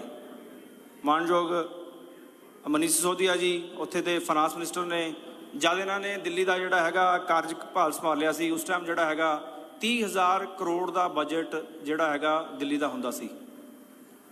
ਤੇ ਆਹੀ 5-6-7 ਸਾਲਾਂ ਦੇ ਵਿੱਚ, ਜਦ ਕਿ ਬਹੁਤ ਬੜੇ ਚੈਲੰਜਿਸ ਸੀਗੇ, ਸਾਡੇ ਕੋਲ ਬਹੁਤਾ ਉੱਥੇ ਕੁਝ ਕਰਨ ਨੂੰ ਵੀ ਨਹੀਂ ਹੈ, ਕਿਉਂਕਿ ਤੁਹਾਨੂੰ ਪਤਾ ਹੈ ਕਿ ਸਾਡੀ ਜਿਹੜੀ ਹੈਗੀ ਹੈ ਉਹਦੇ ਸੈਂਟਰ ਦੀ ਬਹੁਤ ਜ਼ਿਆਦਾ ਇੰਟਰਫੇਰੈਂਸ ਹੁੰਦੀ ਹੈ। ਉਹਦੇ ਬਾਵਜੂਦ ਜਿਹੜਾ ਹੈਗਾ ਬਜਟ ਜਿਹੜਾ ਹੈਗਾ ਹੁਣ 65,000 ਕਰੋੜ ਤੇ ਪਹੁੰਚਿਆ ਬਿਨਾਂ ਕੋਈ ਵਾਧੂ ਟੈਕਸ ਲਾਏ। ਕਾਰਨ ਇੱਕ ਇਮਾਨਦਾਰੀ ਦੀ ਜਿਹੜੀ ਹੈਗੀ ਆ ਸ਼ਕਤੀ ਆ, ਇਹ ਇਮਾਨਦਾਰੀ ਦੀ ਤਾਕਤ ਹੈ। ਜਦ ਕਿ ਹੁਣ ਆਪਾਂ ਪਿੱਛੇ ਦੀ ਆਪਾਂ ਕਿਸੇ ਵੀ ਅਰਥ ਵਿਵਸਥਾ ਦੀ ਜਿਹੜੀ ਹੈਗੀ ਆ ਮਜ਼ਬੂਤੀ ਦਾ ਜਿਹੜਾ ਹੈਗਾ ਡਾਟਾ ਜਿਹੜਾ ਹੈਗਾ ਉਹ GDP ਰੇਟ ਤੋਂ ਪਤਾ ਲੱਗਦਾ ਹੈ ਆਪਾਂ ਨੂੰ ਕਿ ਕਿਹੜੀ ਇਕਨੋਮੀ ਜਿਹੜੀ ਹੈਗੀ ਆ ਕਿੰਨੇ GDP ਰੇਟ ਨਾਲ ਜਿਹੜੀ ਹੈਗੀ ਹੈ ਗਰੋ ਹੋ ਰਹੀ ਹੈ। ਜਦ ਕਿ ਪੂਰੇ ਇੰਡੀਆ ਦੀ ਇਕਨੋਮੀ ਜਿਹੜੀ ਹੈਗੀ ਹੈ 4% ਤੋਂ ਲੈ ਕੇ 8% ਇਹਨਾਂ 7 ਸਾਲਾਂ ਦੇ ਵਿੱਚ ਗਰੋ ਹੋਈ ਹੈ। ਕਿਸੇ ਸਾਲ ਇਹ 4 ਵੀ ਰਹੀ ਹੋਣੀ, ਕਿਸੇ ਸਾਲ ਇਹ ਮੈਕਸਿਮਮ 8 ਵੀ ਰਹੀ ਹੋਣੀ। ਤਾਂ ਦਿੱਲੀ ਦੀ ਜਿਹੜੀ ਇਕਨੋਮੀ ਹੈਗੀ ਹੈ ਇਹ 11% ਤੋਂ ਲੈ ਕੇ 13% ਦੀ ਜਿਹੜੀ ਹੈਗੀ ਹੈ ਦਰ ਦੇ ਨਾਲ ਗਰੋ ਹੋਈ ਹੈ। ਇਹ ਜਿਹੜੀ ਹੈਗੀ ਹੈ ਇਮਾਨਦਾਰੀ ਦੀ ਤਾਕਤ ਹੈ। ਨੈਸ਼ਨਲ ਪਰ ਕੈਪੀਟਾ ਇਨਕਮ ਦੀ ਗੱਲ ਕਰੀਏ ਤਾਂ ਨੈਸ਼ਨਲ ਪਰ ਕੈਪੀਟਲ ਇਨਕਮ ਜਿਹੜੀ ਹੈਗੀ ਹੈ ਉਹ ਪਿਛਲੇ 6-7 ਸਾਲਾਂ ਦੇ ਵਿੱਚ ਜਿਹੜੀ ਹੈਗੀ ਹੈ ਆਲਮੋਸਟ ਡਬਲ ਹੋਈ ਹੈ। ਪਰ ਜਿਹੜੀ ਆਪਣੀ ਜਿਹੜੀ ਐਵਰੇਜ ਜਿਹੜੀ ਹੈਗੀ ਹੈ ਨੈਸ਼ਨਲ ਪਰ ਕੈਪੀਟਾ ਇਨਕਮ ਨਾਲੋਂ ਦਿੱਲੀ ਦੀ ਜਿਹੜੀ ਹੈਗੀ ਹੈ ਪਰ ਕੈਪੀਟਾ ਇਨਕਮ ਹੈ 6-7 ਸਾਲ ਪਹਿਲਾਂ ਕਰੀਬ ਡਬਲ ਹੁੰਦੀ ਸੀ, ਕਿਉਂਕਿ ਦਿੱਲੀ ਦੇ ਵਿੱਚ ਜਿਹੜੀ ਹੈਗੀ ਆ ਥੋੜ੍ਹਾ ਜਿਹਾ ਉਹਨੂੰ ਕੁਝ ਪ੍ਰਿਵਿਲੇਜਸ ਵੀ ਹੈਗੇ ਆ ਕੁਝ, ਕਿਉਂਕਿ ਉਹ ਨੈਸ਼ਨਲ ਕੈਪੀਟਲ ਹੈ, ਉੱਥੇ ਵਪਾਰ ਥੋੜ੍ਹਾ ਜਿਹਾ ਪਹਿਲਾਂ ਤੋਂ ਵੀ ਠੀਕ ਸੀ। ਤੇ ਹੁਣ ਜਿਹੜੀ ਹੈਗੀ ਆ ਖੁਸ਼ੀ ਦੀ ਗੱਲ ਇਹ ਹੈ ਵੀ ਜਿੱਦਾਂ ਸਿਸੋਦੀਆ ਜੀ ਨੇ ਉੱਥੇ ਕਾਰਜਭਾਰ ਸੰਭਾਲਿਆ, ਫਾਈਨਾਂਸ ਮਿਨਿਸਟਰ ਦੀ ਜਿਹੜੀ ਹੈਗੀ ਜਿਹੜੀ ਜ਼ਿੰਮੇਵਾਰੀ ਸੰਭਾਲੀ ਹੈ, ਤਾਂ ਹੁਣ ਉੱਥੇ ਨੈਸ਼ਨਲ ਪਰ ਕੈਪੀਟਾ ਇਨਕਮ ਤੋਂ 2 ਗੁਣੇ ਦੀ ਬਜਾਏ 3 ਗੁਣਾ ਇਨਕਮ ਜਿਹੜੀ ਹੈਗੀ ਆ ਉੱਥੇ ਦਿੱਲੀ ਦੇ ਜਿਹੜੀ ਹੈਗੀ ਲੋਕਾਂ ਦੀ ਹੈਗੀ ਆ। ਤਾਂ ਮੇਰਾ ਕਹਿਣ ਦਾ ਮਤਲਬ ਹੈ ਜਿਹੜੀ ਇਮਾਨਦਾਰ ਸਰਕਾਰ ਆਉਂਦੀ ਆ ਉਹ ਸਰਬਪੱਖੀ ਸਰਕਾਰ ਹੁੰਦੀ ਹੈ, ਉਹਦੇ ਵਿੱਚ ਸਾਰਿਆਂ ਦਾ ਜਿਹੜਾ ਹੈਗਾ ਵਿਕਾਸ ਹੁੰਦਾ ਹੈ, ਇਨਕਮ ਵੀ ਵੱਧਦੀ ਹੈ, GDP ਰੇਟ ਵੀ ਵੱਧਦਾ ਹੈ। ਤਾਂ ਮੇਰੀ ਅਗਲੀ ਮੁਰਾਦ ਹੈ ਹੁਣ ਸਾਡੇ ਸਟੀਲ ਟ੍ਰੇਡਰ ਐਸੋਸੀਏਸ਼ਨ ਤੋਂ ਵੇਦ ਕ੍ਰੇਸ਼ੀਆ ਜੀ ਆਏ ਹੋਏ ਨੇ। ਉਹਨਾਂ ਨੂੰ ਬੇਨਤੀ ਹੈ ਕਿ ਆਪਣੇ ਜਿਹੜੇ ਹੈਗੇ ਆ ਵਿਚਾਰ ਰੱਖਣ। ਵੇਦ ਕ੍ਰੇਸ਼ੀਆ ਜੀ।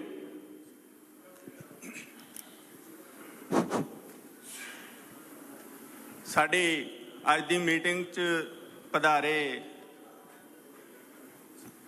ਦਿੱਲੀ ਤੋਂ ਆਮ ਆਦਮੀ ਪਾਰਟੀ ਤੋਂ ਡਿਪਟੀ CM ਸ਼੍ਰੀ ਮਨੀਸ਼ ਸਿਸੋਦੀਆ ਜੀ ਤੇ ਉਹਨਾਂ ਦੀ ਟੀਮ, ਉਹਨਾਂ ਦੇ ਨਾਲ ਬੈਠੇ ਸਾਰੇ ਪਦਵੰਤੇ ਸੱਜਣ,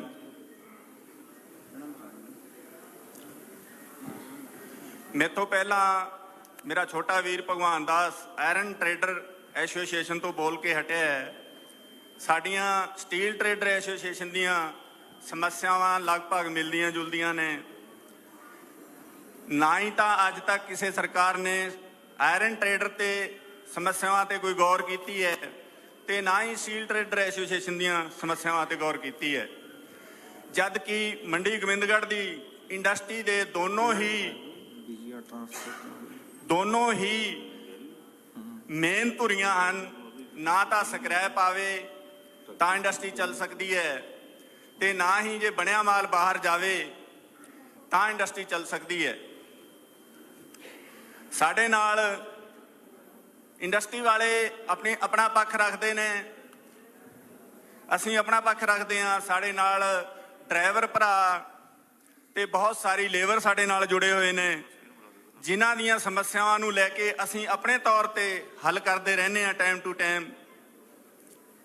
ਇੰਨਾ ਵੱਡਾ ਰਿਸਕ ਲੈ ਕੇ ਆਪਣੀਆਂ ਪੂੰਜੀਆਂ ਲਾ ਕੇ ਅਸੀਂ ਮਾਲ ਬਾਹਰ ਭੇਜਦੇ ਹਾਂ ਜਾਂ ਬਾਹਰੋਂ ਮਾਲ ਮੰਗਵਾਉਂਦੇ ਹਾਂ। ਉਹਦੇ ਬਦਲੇ 'ਚ ਸਾਨੂੰ ਕੀ ਮਿਲਦਾ ਹੈ? ਸਰਕਾਰਾਂ ਵੱਲੋਂ ਤਾਂ ਸਰਟੀਫਿਕੇਟ ਮਿਲਦਾ ਕਿ ਚੋਰ ਵਪਾਰੀ ਚੋਰ ਹੈ, ਭਾਵੇਂ ਉਹ ਸਕ੍ਰੈਪ ਦਾ ਵਪਾਰੀ ਹੈ ਤੇ ਭਾਵੇਂ ਉਹ ਬਣੇ ਮਾਲ ਦਾ ਵਪਾਰੀ ਹੈ, ਦੋਨਾਂ ਨੂੰ ਹੀ ਚੋਰ ਦੱਸਿਆ ਜਾਂਦਾ ਹੈ। ਸੋ ਸਿਸੋਦੀਆ ਜੀ ਅੱਗੇ ਮੈਂ ਬੇਨਤੀ ਕਰੂੰਗਾ ਕਿ ਇੱਕ ਤਾਂ ਇਹ ਸਾਡਾ ਸਰਟੀਫਿਕੇਟ ਇਹ ਕੈਂਸਲ ਕਰਵਾਇਓ ਜੇ ਤੁਹਾਡੀ ਸਰਕਾਰ ਪਰਮਾਤਮਾ ਕਰੇ ਆ ਜਾਂਦੀ ਹੈ ਤਾਂ।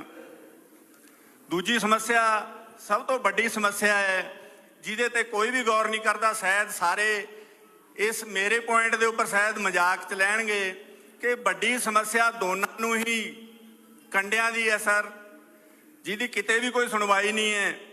ਕੰਡਿਆਂ ਦੇ ਰਾਹੀਂ ਇੰਨੀ ਵੱਡੀ ਮਾਰ ਮਾਰੀ ਜਾਂਦੀ ਹੈ ਜਿਹਨੂੰ ਕੋਈ ਬੋਲ ਕੇ ਕਹਿ ਨਹੀਂ ਸਕਦਾ।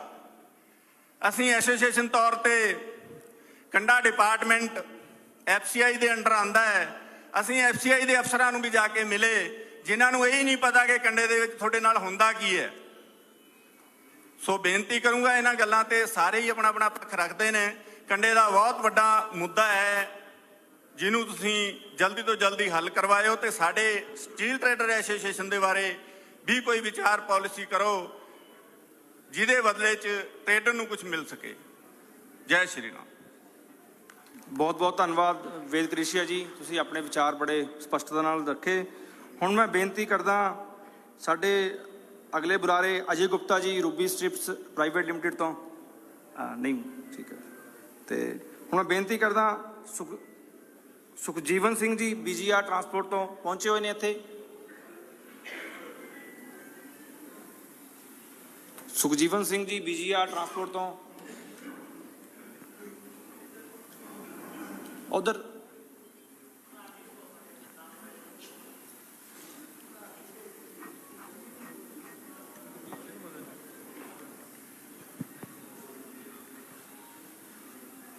ਮੈਂ ਗੁਰਦੀਪ ਸਿੰਘ ਮਦਨ, ਪ੍ਰਧਾਨ ਟਰਾਂਸਪੋਰਟ ਐਸੋਸੀਏਸ਼ਨ ਮੰਡੀ ਗੋਬਿੰਦਗੜ੍ਹ। ਸਭ ਤੋਂ ਪਹਿਲਾਂ ਮੈਂ ਮਨੀਸ਼ ਸਿਸੋਦੀਆ ਜੀ ਦਾ, ਡਿਪਟੀ ਮੁੱਖ ਮੰਤਰੀ ਦਿੱਲੀ, ਇਹਨਾਂ ਦਾ ਇੱਥੇ ਪਹੁੰਚਣ ਤੇ ਜੀ ਆਇਆਂ।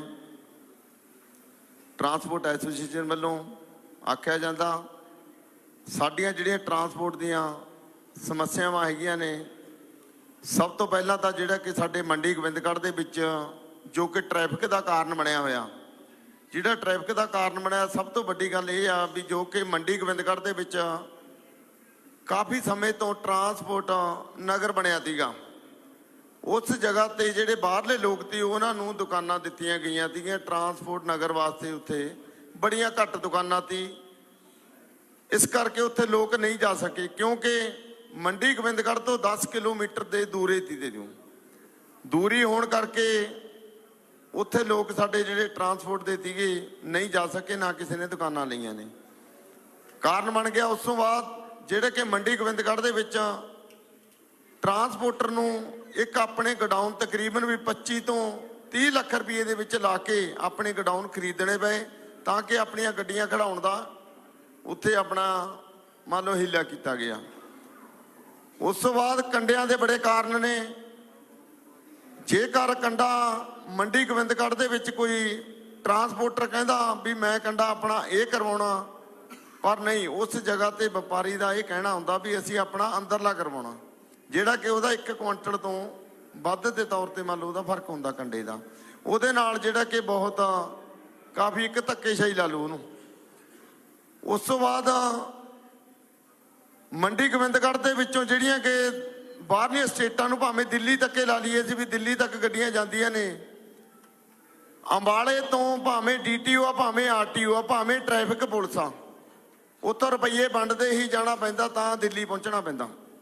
ਇਹ ਵੱਡੀ ਸਮੱਸਿਆ ਜਿਹੜੀ ਕਿ ਮੰਡੀ ਗੋਬਿੰਦਗੜ੍ਹ ਦੇ ਵਿੱਚ ਟਰਾਂਸਪੋਰਟਰ ਨੂੰ ਆ, ਕਿਉਂਕਿ ਮੰਡੀ ਪੰਜਾਬ ਦੇ ਵਿੱਚ ਜਿਹੜਾ ਜੁਰਮਾਨਾ ਉਹ ਗੱਡੀ ਵਾਲੇ ਨੂੰ, ਟਰੱਕ ਵਾਲੇ ਨੂੰ ਕੀਤਾ ਜਾਂਦਾ, ਜਿਹੜਾ ਕਿ DTO RTO ਵੱਲੋਂ ਕੀਤਾ ਜਾਂਦਾ। ਜਿਹੜਾ ਦਿੱਲੀ ਦੇ ਵਿੱਚ ਆ ਉਹ ਟਰੱਕ ਡਰਾਈਵਰ ਨੂੰ ਵੀ ਕੀਤਾ ਜਾਂਦਾ ਤੇ ਮਾਲਕ ਨੂੰ ਵੀ ਕੀਤਾ ਜਾਂਦਾ, ਤਕਰੀਬਨ ਵੀ ਦੁੱਗਣਾ ਤਿੱਗਣਾ ਉੱਥੇ ਜੁਰਮਾਨਾ। ਜੇਕਰ ਇੱਥੇ ਦਾ 10,000 ਰੁਪਏ ਜੁਰਮਾਨਾ ਹੋਊਗਾ, ਉੱਥੇ ਦਾ 50,000 ਰੁਪਇਆ ਹੋਊਗਾ ਦਿੱਲੀ ਏਰੀਏ ਦੇ ਵਿੱਚ। ਇਹ ਬਹੁਤ ਜ਼ਿਆਦਾ ਮੰਨ ਲਓ ਜਿਹੜੀ ਕਿ ਸਮੱਸਿਆ ਤੁਹਾਡੇ ਹੱਥ ਦੇ ਵਿੱਚ ਆ, ਇਹਨੂੰ ਤੁਸੀਂ ਹੱਲ ਕਰ ਸਕਦੇ ਹੋ। ਤੇ ਇਹ ਵੀ ਸਾਡੇ ਮੰਨ ਲਓ ਬਹੁਤ ਗੰਭੀਰਤਾ ਵਾਲੀ ਮਸਲਾ ਜਿਹੜਾ ਕਿ। ਉਸ ਤੋਂ ਬਾਅਦ ਸਾਡੇ ਇੱਥੇ ਕਈ ਜਿਹੜੇ ਕਿ ਸਰਕਾਰ ਨੇ ਪਰਮਿਟ ਪਾਉਣਾ ਹੁੰਦਾ 15 ਸਾਲ ਦਾ ਗੱਡੀ ਤੇ ਪਾਇਆ ਜਾਂਦਾ, ਜਿਹੜੇ ਕਿ ਦਿੱਲੀ ਦੇ ਵਿੱਚ 10 ਸਾਲ ਦੀ ਗੱਡੀ ਆ ਜਿਹੜੀ ਉਹ ਬੰਦ ਕੀਤੀ ਗਈ ਆ। ਇਹ ਬੰਦ ਨਹੀਂ ਹੋਣੀ ਚਾਹੀਦੀ, ਕਿਉਂਕਿ ਹਰ ਗਰੀਬ ਦਾ ਜਿਹੜਾ ਕਿ ਰੁਜ਼ਗਾਰ ਆ ਉਹ ਛੋਟੇ ਮਾਡਲ ਤੇ ਹੀ ਚੱਲਦਾ, ਕਿਉਂਕਿ ਹਰ ਬੰਦਾ ਤਕੜਾ ਨਹੀਂ ਹੁੰਦਾ ਹੈਗਾ।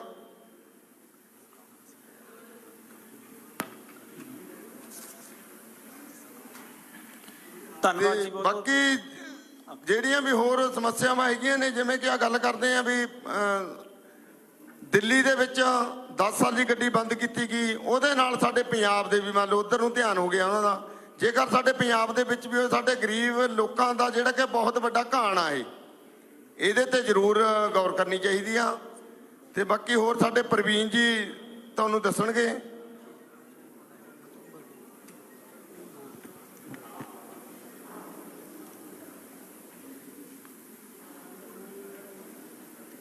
ਥੈਂਕ ਯੂ ਜੀ। ਬਹੁਤ ਬਹੁਤ ਧੰਨਵਾਦ ਜੀ, ਬਹੁਤ ਬਹੁਤ ਧੰਨਵਾਦ। ਹੁਣ ਮੈਂ ਬੇਨਤੀ ਕਰਦਾ ਤਰਸੇਮ ਲਾਲ ਜੀ, ਜੋ ਪ੍ਰੈਜ਼ੀਡੈਂਟ ਨੇ ਰੋਲਿੰਗ ਗੋਡਾਊਨ ਐਸੋਸੀਏਸ਼ਨ ਦੇ, ਉਹ ਆਪਣੇ ਵਿਚਾਰ ਜਿਹੜੇ ਹੈਗੇ ਆ ਘੱਟ ਤੋਂ ਘੱਟ ਸ਼ਬਦਾਂ 'ਚ ਰੱਖਣ। ਪਹਿਲੇ ਤੇ ਮੈਂ ਆਪਣੀ ਗਡਾਊਨ ਐਸੋਸੀਏਸ਼ਨ ਵੱਲੋਂ ਡਿਪਟੀ ਸੀਐਮ ਮਨੀਸ਼ ਸਿਸੋਦੀਆ ਦਾ ਵੈਲਕਮ ਧੰਨਵਾਦ ਕਰਦਾ ਇੱਥੇ ਆਉਣ ਤੇ। ਤੋ ਸ਼ਬਦਾਂ ਦਾ ਚੈਨ ਥੋੜ੍ਹਾ ਹੋ ਸਕਦਾ ਮੇਰਾ ਇੱਧਰ ਉੱਧਰ ਹੋਵੇ ਤੇ ਪਰ ਜੋ ਸਾਡੇ ਸਕ੍ਰੈਪ ਐਸੋਸੀਏਸ਼ਨ ਦੇ ਪ੍ਰਧਾਨ ਜੀ ਨੇ GST ਦਾ ਮਸਲਾ ਰੱਖਿਆ, ਥੋੜ੍ਹਾ ਜਿਹਾ ਮੈਂ ਉਹਨੂੰ ਕਲੀਅਰ ਕਰੂੰਗਾ। ਸਿਸੋਦੀਆ ਜੀ, ਥੋੜ੍ਹਾ ਜਿਹਾ ਸਰਕਾਰ ਨੂੰ ਤੁਸੀਂ ਜੋ ਕਰ ਸਕਦੇ ਹੋ ਅੱਜ, ਜੋ ਮੈਨੂੰ ਲੱਗਦਾ, ਕਿਉਂਕਿ ਛੋਟੀਆਂ ਛੋਟੀਆਂ ਸਮੱਸਿਆ ਇੱਥੇ ਹੋ ਰਹੀਆਂ, ਉਹ ਤਾਂ ਉਹਦੀ ਅਸੀਂ ਹੱਲ ਕਰਵਾਵਾਂਗੇ ਜੋ ਸਾਡੀ ਸਰਕਾਰ ਬਣੇਗੀ ਪੰਜਾਬ ਦੇ ਵਿੱਚ, ਔਰ ਬਣੇਗੀ, ਮੈਂ ਤੁਹਾਨੂੰ ਆਸ਼ਵਾਸਨ ਦਿੰਦਾ।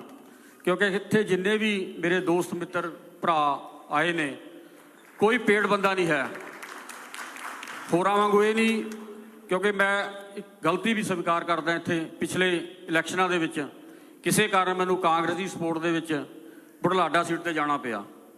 ਉੱਥੇ ਕਾਂਗਰਸੀ ਸੀਟ ਜਿੱਤੀ ਜਿਤਾਈ ਉਹ ਹਾਰੇ ਆਪਣੇ ਗਲਤੀਆਂ ਕਾਰਨ, ਔਰ ਉੱਥੇ ਬਹੁਤ ਹੀ ਨਿਰੋਲ ਜੋ ਆਪ ਜੀ ਦਾ ਕੈਂਡੀਡੇਟ ਪ੍ਰਿੰਸੀਪਲ ਬੁੱਧ ਸਿੰਘ ਜੀ ਸੀ, ਉਹ ਸਿਰਫ ਆਪਣੀ ਸ਼ਰਾਫਤ ਕਰਕੇ ਔਰ ਸਿਰਫ ਕੇਜਰੀਵਾਲ ਜੀ ਦੀ ਗੁੱਡਵਿਲ ਕਰਕੇ, ਉਹਨਾਂ ਦੇ ਦਿੱਲੀ ਦੇ ਕੰਮਾਂ ਕਰਕੇ ਉਹ ਸੀਟ ਜਿੱਤੇ ਨੇ। ਤੋ ਇੱਕ ਜੋ ਭੁਲੇਖਾ ਸ਼ਾਇਦ ਤੁਹਾਨੂੰ ਕੁਝ ਲੋਕ ਪਾਉਂਦੇ ਹੋਣਗੇ ਵੀ ਤੁਸੀਂ ਜਿਹੜੇ ਹੋਰ ਪਾਰਟੀਆਂ ਦੇ ਕੱਢੇ ਹੋਏ ਕੈਂਡੀਡੇਟ ਅਡਾਪਟ ਕਰ ਰਹੇ ਹੋ, ਮੈਂ ਨਹੀਂ ਸਮਝਦਾ ਵੀ ਉਹਨਾਂ ਨੂੰ ਲੈ ਕੇ ਕੋਈ ਤੁਸੀਂ ਬਹੁਤੀ ਵੱਡੀ ਪ੍ਰਾਪਤੀ ਕਰੋਗੇ।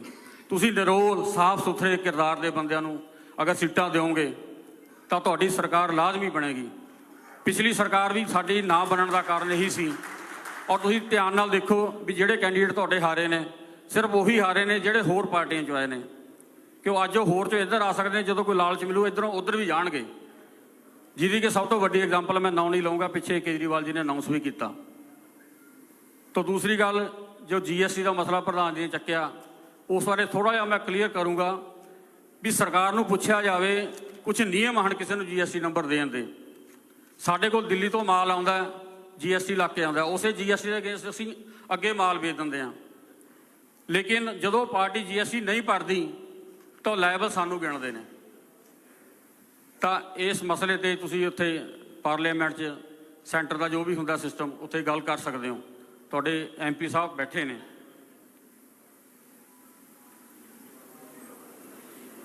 ਦੂਸਰਾ, ਮੈਂ ਇਹੀ ਗੱਲ ਮੈਂ ਕਹਿਣੀ ਚਾਹੁੰਦਾ ਸੀ ਵੀ ਜੋ ਆਮ ਆਦਮੀ ਪਾਰਟੀ ਦਾ ਏਮ ਹੈ, ਮੇਰਾ ਖਿਆਲ ਰਾਜਨੀਤੀ ਕਰਨਾ ਨਹੀਂ, ਸਮਾਜ ਦੀ ਸੇਵਾ ਕਰਨਾ। ਅੱਜ ਤੁਸੀਂ ਦਿੱਲੀ ਵਿੱਚ ਕਾਮਯਾਬ ਹੋਏ, ਪੰਜਾਬ ਵਿੱਚ ਵੀ ਕਾਮਯਾਬ ਹੋ ਗਏ, ਤਾਂ ਮੈਂ ਤਾਂ ਚਾਹੁੰਦਾ ਆਉਣ ਵਾਲੇ ਸਮੇਂ ਵਿੱਚ ਸੈਂਟਰ ਦੇ ਵਿੱਚ ਵੀ ਅਸੀਂ ਕੇਜਰੀਵਾਲ ਜੀ ਨੂੰ ਐਜ਼ ਏ ਪ੍ਰਾਈਮ ਮਿਨਿਸਟਰ ਦੇਖਣਾ ਚਾਹੁੰਦੇ ਹਾਂ।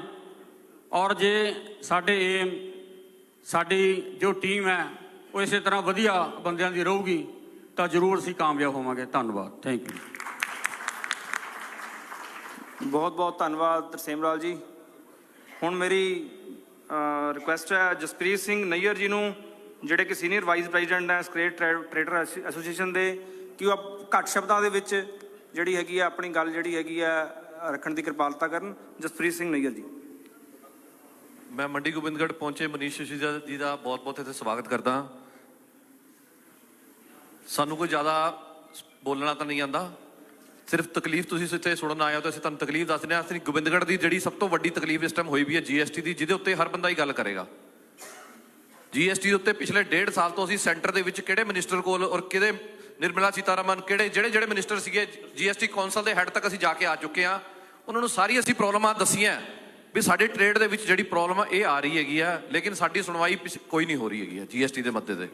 ਅਸੀਂ ਉਹਨਾਂ ਨੂੰ ਇੱਥੇ ਤੱਕ ਆਫਰ ਕੀਤੀ ਸੀਗੀ ਵੀ ਜਿਹੜਾ GST ਦਾ ਮੁੱਦਾ ਹੈਗਾ ਉਹਦੇ ਵਿੱਚ ਤੁਸੀਂ GST 18% ਹੀ ਲਓ, ਲੇਕਿਨ ਪਿੱਛੇ ਕਿਸੇ ਵੀ ਚੇਨ ਤੋਂ ਲੈਣ ਦੀ ਬਜਾਏ ਡਾਇਰੈਕਟ ਇੰਡਸਟਰੀ ਜਿਹੜਾ ਕੰਜ਼ਿਊਮਰ ਹੈਗਾ ਲਾਸਟ, ਉਸੇ ਤੋਂ ਤੁਸੀਂ ਟੈਕਸ ਵਸੂਲ ਕਰ ਲਓ। ਜਿਹੜੀ ਪਿੱਛੇ ਜਿਹੜੀ ਚੇਨ ਹੈਗੀ ਆ ਉਹਨੂੰ ਤੁਸੀਂ ਨਹੀਂ ਪਕੜ ਪਾਓਗੇ। ਉੱਥੇ ਬਹੁਤ ਬੰਦੇ ਨੇ, ਉਹ ਸਾਨੂੰ ਵੀ ਨਹੀਂ ਪਤਾ ਲੱਗਦਾ ਵੀ ਅਸੀਂ ਕਿਹਨੂੰ ਕਿਤੇ ਕੋਲ ਲਈਏ। ਉਹ ਕਹਿੰਦੇ ਵੀ ਤੁਸੀਂ ਦੇਖ ਕੇ ਮਾਲ ਲਓ।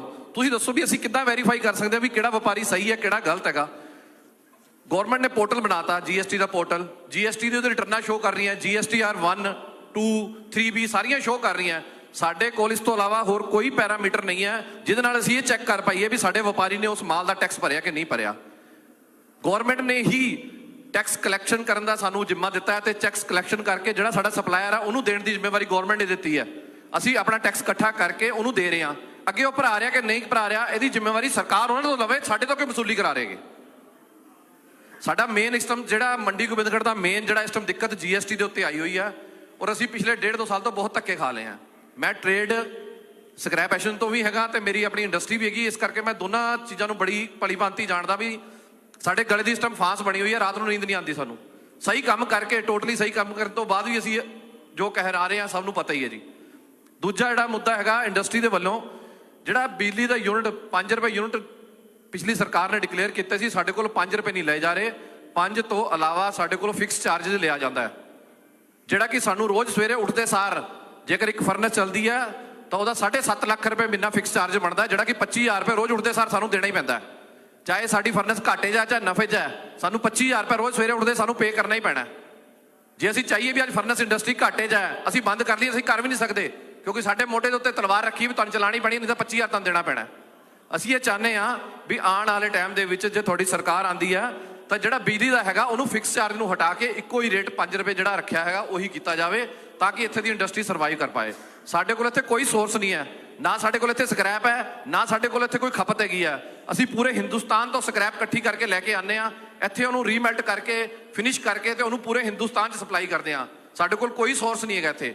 ਸਾਨੂੰ ਤਾਂ ਸਿਰਫ ਸਰਕਾਰ ਦੀ ਇਹੀ ਮੰਗ ਹੈਗੀ ਆ ਵੀ ਸਾਡੀ ਜਿਹੜੀ ਮੇਨ ਖਪਤ ਬਿਜਲੀ ਦੀ ਹੈਗੀ ਆ ਉਹਨੂੰ 5 ਰੁਪਏ ਹੀ ਰੱਖਿਆ ਜਾਵੇ ਤੇ ਉਹ ਫਿਕਸ ਚਾਰजेस ਉਹਦੇ ਵਿੱਚ ਹੀ ਹੋਣ, ਅਲੱਗ ਤੋਂ ਨਾ ਲੱਗਣ, ਤਾਂ ਕਿ ਜੇ ਸਾਨੂੰ ਨੁਕਸਾਨ ਹੋ ਰਿਹਾ ਤੇ ਅਸੀਂ ਆਪਣੀ ਇੰਡਸਟਰੀ ਬੰਦ ਕਰਨਾ ਚਾਹੀਏ ਤਾਂ 2 ਦਿਨਾਂ 'ਚ ਅਸੀਂ ਬੰਦ ਕਰ ਪਾਈਏ। ਇਹ ਨਾ ਹੋਵੇ ਵੀ ਸਾਡੇ ਤੇ ਤਲਵਾਰ ਲਟਕੇ ਵੀ ਰੋਜ਼ ਅਸੀਂ ਫਿਕਸ ਚਾਰजेस ਦੇਣੇ ਹੀ ਦੇਣੇ ਆ ਜੀ। ਧੰਨਵਾਦ ਜੀ। ਬਹੁਤ ਬਹੁਤ ਧੰਨਵਾਦ ਜਸਪ੍ਰੀਤ ਸਿੰਘ ਨਈਅਰ ਜੀ। ਬੜੀ ਸਪਸ਼ਟਤਾ ਨਾਲ ਤੁਸੀਂ ਜਿਹੜਾ ਹੈਗਾ GST ਦੇ ਜਿਹੜੀ ਦਿੱਕਤਾਂ ਆ ਰਹੀਆਂ ਤੇ ਬਿਜਲੀ ਦੇ ਜਿਹੜੇ ਚਾਰजेस ਨੇ ਉਹਦੇ ਬਾਰੇ ਆਪਣੇ ਵਿਚਾਰ ਰੱਖੇ। ਮਨੀਸ਼ ਜੀ ਜ਼ਰੂਰ ਇਹਦੇ ਬਾਰੇ ਨੋਟ ਕਰਕੇ ਇਹਦਾ ਕੁਛ ਨਾ ਕੁਛ ਜਿਹੜਾ ਹੈਗਾ ਵਿਚਾਰ ਉਹਦੇ ਬਾਰੇ ਤੁਹਾਨੂੰ ਰੱਖਣਗੇ। ਤੇ ਹੁਣ ਮੇਰੀ ਅਗਲੀ ਮੁਰਾਦ ਜਿਹੜੇ ਬੁਲਾਰੇ ਤੋਂ ਹੈ, ਉਹ ਕਿਸੇ ਜਾਣ ਪਹਿਚਾਣ ਦੇ ਮੁਹਤਾਜ ਨਹੀਂ ਹੈ। ਉਹਨਾਂ ਦੀ ਤਾਰੀਫ ਮਤਲਬ ਸੂਰਜ ਨੂੰ ਦੀਵਾ ਦਿਖਾਉਣਾ। ਅੱਜ ਤੋਂ ਪਹਿਲਾਂ ਐਜੂਕੇਸ਼ਨ ਮਿਨਿਸਟਰ ਕੀ ਹੁੰਦਾ ਹੈ ਕਿਸੇ ਨੂੰ ਕੋਈ ਬਹੁਤ ਜ਼ਿਆਦਾ ਪਤਾ ਨਹੀਂ ਹੁੰਦਾ ਸੀਗਾ ਕਿ ਦਿੱਲੀ ਦਾ ਐਜੂਕੇਸ਼ਨ ਮਿਨਿਸਟਰ ਕਿਹੜਾ ਹੈਗਾ ਜਾਂ ਤਾਮਿਲਨਾਡੂ ਦਾ ਕਿਹੜਾ ਹੈਗਾ ਜਾਂ ਕੋਈ ਹੈਗਾ। ਅੱਜ ਉਹ ਐਜੂਕੇਸ਼ਨ ਮਿਨਿਸਟਰ ਜਿਨੇ ਦਿੱਲੀ ਦੇ ਸਕੂਲਾਂ ਦਾ ਨਕਸ਼ਾ ਬਦਲਤਾ, ਅੱਜ ਦੇਸ਼ ਦੀਆਂ ਦੂਜੀਆਂ ਸਰਕਾਰਾਂ ਉਸ ਤੋਂ ਕਾਪੀ ਹੀ ਨਹੀਂ ਕਰ ਰਹੀਆਂ, ਬਲਕਿ ਵਿਦੇਸ਼ਾਂ ਦੇ ਜਿਹੜੇ ਹੈਗੇ ਨੁਮਾਇੰਦੇ ਆ ਕੇ ਦਿੱਲੀ ਦਾ ਜਿਹੜਾ ਹੈਗਾ ਐਜੂਕੇਸ਼ਨ ਦਾ ਮਾਡਲ ਅੱਜ ਦੇਖਣ ਲਈ ਆਉਂਦੇ ਆ ਵਾਰ-ਵਾਰ। ਕੀ ਹੈ ਇੱਕ ਇਹੋ ਜਿਹਾ ਕਿਹੜਾ ਕ੍ਰਾਂਤੀਕਾਰੀ ਪਰਿਵਰਤਨ ਜਿਹੜਾ ਹੈਗਾ ਕਿਹੜੇ ਤਰੀਕੇ ਨਾਲ ਕਰਿਆ ਗਿਆ ਕਿ ਜਿਹੜਾ ਹੈਗਾ ਇੱਕਦਮ ਜਿਹੜੀ ਹੈਗੀ ਸਕੂਲਾਂ ਦੀ ਐਜੂਕੇਸ਼ਨ ਜਿਹੜੀ ਹੈਗੀ ਸਿਸਟਮ ਦੀ ਜਿਹੜੀ ਹੈਗੀ ਦਿੱਲੀ ਦੇ ਵਿੱਚ ਕਾਇਆ ਪਲਟ ਹੋ ਗਈ। ਮੇਰੀ ਮੁਰਾਦ ਹੈ ਡਿਪਟੀ CM ਸਾਡੇ ਸਤਿਕਾਰਯੋਗ ਮਨੀਸ਼ ਸਿਸੋਦੀਆ ਜੀ, ਉਹ ਜਿਹੜੀਆਂ ਹੈਗੀਆਂ ਆਪਣੇ ਪੂਰੇ ਜਿਹੜੀ ਤੁਹਾਡੀ ਨਾਲ ਗੱਲਬਾਤ ਰੂਬਰੂ ਤੁਹਾਡੇ ਵਿਚਾਰ ਸੁਣੇ ਨੇ ਉਹਨਾਂ ਬਾਰੇ ਆਪਣੇ ਪੂਰੇ ਵਿਚਾਰ ਤੁਹਾਡੇ ਸਾਹਮਣੇ ਰੱਖਣਗੇ। ਮਨੀਸ਼ ਸਿਸੋਦੀਆ ਜੀ।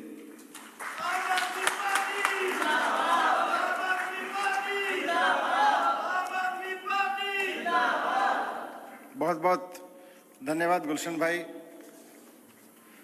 मंच पर आसीन इस विधानसभा के हल्का इंचार्ज और आम आदमी पार्टी में सबके करीबी, मैं कहूं कि मेरा करीबी तो लगेगा कि बाकी लोगों का करीबी नहीं है क्या, तो सबके करीबी और सबके छोटे भाई जैसे व्यवहार स्नेह पाते रहे गैरी, जिन्होंने पंजाब में, चंडीगढ़ में, दिल्ली में, देश भर में पार्टी के स्थापना से लेके आगे तक बहुत भूमिका निभाई है अभी तक, और एक माइलस्टोन की तरह से हर जगह खड़े रहे हैं।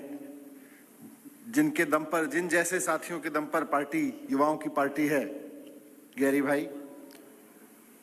यहाँ पर उपस्थित हमारे ट्रेड विंग के पदाधिकारी मित्तल साहब, अनिल ठाकर जी, डिस्ट्रिक्ट के ट्रेड विंग के प्रधान, और यहाँ सभागार में उपस्थित हमारे सभी मंडी गोविंदगढ़ के व्यापारीगण, ट्रेडर, मैन्युफैक्चरर, डीलर, ट्रांसपोर्ट, सभी अलग अलग एसोसिएशन से पधारे हैं। सबसे पहले तो आपको बहुत बहुत धन्यवाद कि आपने अपनी नॉलेज हमसे शेयर की। मैं इसलिए कह रहा हूं क्योंकि ये संवाद विशेष रूप से आम आदमी पार्टी ने व्यापारी संवाद करके रखा, व्यापारियों के साथ संवाद, और पूरे पंजाब में चल रहा है ये। और इसमें सवाल ये नहीं है कि मैं क्या चाहता हूं या आप इंडिविजुअली क्या चाहते हो, सवाल यही है, अगर सारे सवालों का और सारे मुद्दों को उठा के देखेंगे तो पंजाब का आर्थिक विकास कैसे हो सकता है, उसकी निटिग्रिटीज है। आप लोग जो बोल रहे हो उसी की निटिग्रिटीज में है। निटिग्रिटीज को ठीक नहीं करेंगे तो विकास विकास विकास चिल्लाने से तो विकास नहीं होगा। वो करना पड़ेगा जो आप कह रहे हो, तब विकास होगा। पंजाब का व्यापारी जो कह रहा है, अगर उसको लब्बो लुभाव निकाल के वो किया जाए तो पंजाब का विकास होगा। इसलिए ये ट्रेडर संवाद व्यापारी के साथ, मैन्युफैक्चरर, उद्योगपतियों के साथ पूरे पंजाब में चल रहा है। मुख्यमंत्री जी भी कर रहे हैं, मैं भी कर रहा हूं, पार्टी के अन्य लोग भी कर रहे हैं, और बहुत खुशी हो रही है ये देख के चारों तरफ कि कोई बड़ा रॉकेट साइंस वाला सवाल नहीं है। व्यापारी को पता है कि व्यापार को बढ़ाना है तो करना क्या है। आप लोगों ने भी मेरे ख्याल से 10 लोग बोले अभी, आज करीब 10 लोगों ने जो बातें रखी, लार्जली किसी ने समस्या रख के नहीं छोड़ी कि जी हमारी समस्या ये है। हर आदमी बता रहा है भाई समस्या ये है, समाधान ये है, समस्या ये है, समाधान ये है, समस्या ये है, समाधान ये है। ये समाधान निकाल दो, हमारी समस्या खत्म हो जाएगी, व्यापार आगे बढ़ेगा। व्यापार आगे बढ़ेगा तो रोजगार आगे बढ़ेंगे, रोजगार आगे बढ़ेंगे तो इकोनॉमी भी आगे बढ़ेगी और सरकार को भी टैक्स मिलेगा। ये बात आज मैं एक एक चीज पे कुछ कहूं, उसकी जगह मैं ये कह सकता हूं कि आप लोगों ने जितनी बात रखी है समाधान के रूप में, वो सारी जायज है। उसके प्लस माइनस जो भी होंगे करके होना तो यही है। पिछले 5-6 साल में दिल्ली में जो हमने सरकार चलाई है, उसमें भी अरविंद केजरीवाल जी का मूल मंत्र यही है। अभी गुलशन भाई ने बोला कि जब सरकार बनी थी तो 30,000 करोड़ का बजट था। अब 30,000 करोड़ के बजट पे जब दिल्ली में बैठे 2015 में पहली बार, सपने बहुत सारे थे। जैसे आज पंजाब को लेके भी बहुत है, हमारे भी हैं, आपके भी हैं, सबके सपने हैं, पंजाब के लोगों के सपने हैं, हमारे कार्यकर्ताओं के सपने हैं। उन सपनों को लेके बैठे तो सबसे बड़ी चुनौती यही थी कि भाई आगे कैसे बढ़े। 30,000 करोड़ का बजट, उसमें से 24-25 हजार करोड़ की तनख्वाहें, 4-5 हजार करोड़ रुपए व्यापारी समझते हैं कमिटेड लायबिलिटीज कि भाई वो पुल बन रहा है, वो सड़क बन रही है, वो तो ऑलरेडी चल ही रहा है काम।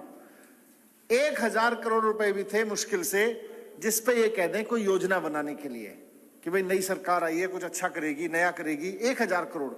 अब पूरे राज्य में 1,000 करोड़ रुपए में क्या करोगे आप? ऐसे देखें तो, मतलब सरकार के पॉइंट ऑफ व्यू से देखें तो अरविंद केजरीवाल जी ने कहा कि देखो, व्यापारियों की तरक्की के बिना दिल्ली की तरक्की संभव नहीं है। इसके बाद में खूब सारी मीटिंग्स की, पहले भी कहते थे, करोल बाग, चांदनी चौक, नेहरू प्लेस, पहाड़गंज, जितना भी वहाँ अलग अलग एसोसिएशन हैं, इंडस्ट्रियल एरियाज हैं, सबके साथ ज्योग्राफी वाइज और सेक्टर वाइज अलग अलग खूब सारी मीटिंग्स की और सबसे यही पूछा, भाई अब दिल्ली को तरक्की देनी है तो करना क्या है। और सबसे पहली चीज वही निकल के आई जो आज यहां निकल के आ रही है बार बार, कि भाई सबसे बड़ी चीज तो यह है कि व्यापारी को चोर समझा जाता है। चाहे वो दिल्ली में बैठा होता था या यहां बैठा है, चाहे वो दुकान खोल के बैठा है, कोई किसी भी चीज के अप्लायंसेस शोरूम खोल के बैठा है, या कोई स्क्रैप का काम कर रहा है, उसको प्रोसेस कर रहा है। मैं भी देख रहा हूं यहां 10 लोगों में से 6 लोगों ने इस शब्द, इस लाइन का यूज किया है कि व्यापारी को चोर समझा जा रहा है, व्यापारी को चोर समझा जा रहा है। यही बात दिल्ली के व्यापारी ने भी 2015 में कही। तो साहब क्या करें?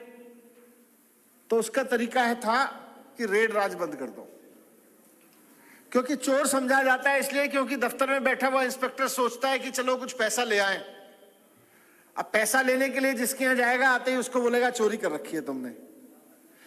जब हम 2015 में ट्रेडर से वहां दिल्ली में बात कर रहे थे तो एक व्यापारी ने बड़ी अच्छी बात कही, उसने एग्जाम्पल देके बताया। वो इलेक्ट्रिक अप्लायंसेस की दुकान थी उसकी, उसने कहा जी मैं इलेक्ट्रिक अप्लायंसेस बेचता हूं, अब किसी बल्ब का डब्बा मेरे दुकान में खाली रखा है और उसमें बल्ब नहीं है, तो वो जो आदमी रिश्वत लेने के इरादे से आया ना, वो तो प्रूव करने आया मैं चोर हूं। वो खाली डब्बे को उठाएगा, बोलेगा अच्छा बिना टैक्स के माल बेच रहे हो, और उसके बाद में सीधे 15 लाख रुपए का नोटिस थमाएगा मेरे हाथ में। और उसकी नीयत 15 लाख रुपए का नोटिस थमाने की ये नहीं है कि सरकार को 15 लाख रुपए मिल जाए।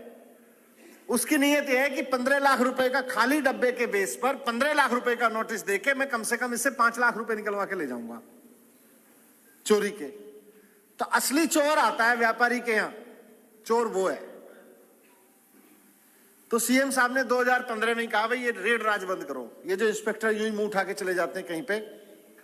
2015 में सबसे पहला काम सीएम साहब ने किया, अरविंद केजरीवाल जी ने दिल्ली में, कि रेड राज बंद। कोई इंस्पेक्टर किसी व्यापारी के यहां, चाहे वो वैट का हो, लेबर का हो, उस वक्त वैट ही था, जीएसटी नहीं था, जितने भी हैं, फायर का हो, ऐसे ही नहीं जाएगा। तो दूसरी चीज वो बंद, रेड राज बंद हो गया। उससे व्यापारी के खुश रहने का, उसके सम्मान से काम करने का एक रास्ता खुला। और आज 7 साल हो गए व्यापारी के यहाँ कोई दिल्ली में ऐसे जाता नहीं है। आप काउंटर पार्ट होंगे आपके जिनसे आप डील कर रहे हो, कई लोगों ने बोला कि हम दिल्ली माल भेजते हैं, आप उनसे पूछ के देखिएगा। दूसरी चीज ये कि जो अभी गुरजीत सिंह खालसा जी ने बोली, उसका इंडिकेशन दिया कि भाई टैक्स के रेट बहुत ज्यादा है। उस वक्त वैट था, वैट के रेट बहुत ज्यादा है। तो वैट के रेट ज्यादा होने पे व्यापारी ने नहीं बोला जी, कोई आदमी हमारे पास में सामान लेने आता है, 100 रुपए का सामान लेने आता है, हम कहते हैं 118 रुपए दो। वो कहता है जी 18 रुपए किस बात के, बाहर तो लगा हुआ है 100 रुपए। बोले 18 रुपए टैक्स के। तो वो कहता है जी 18 रुपए टैक्स तो बहुत ज्यादा है, बिना टैक्स के दे दो। अब हम अगर बिना टैक्स के दें तो चोर, और अगर हम बिना टैक्स के नहीं दें, उसको बोले 100 रुपए का माल तो 18 रुपए में ही मिलेगा, तो वो कहेगा जी बाजू वाला बेच रहा है, मैं वहां से ले लेता हूं, आपसे क्यों लूं, हमारा धंधा चौपट। तो या तो चोर या व्यापार ठप, दुकानदारी ठप, यही हमारे पास ऑप्शन है। क्योंकि ग्रे मार्केट में खूब करते ही है काम।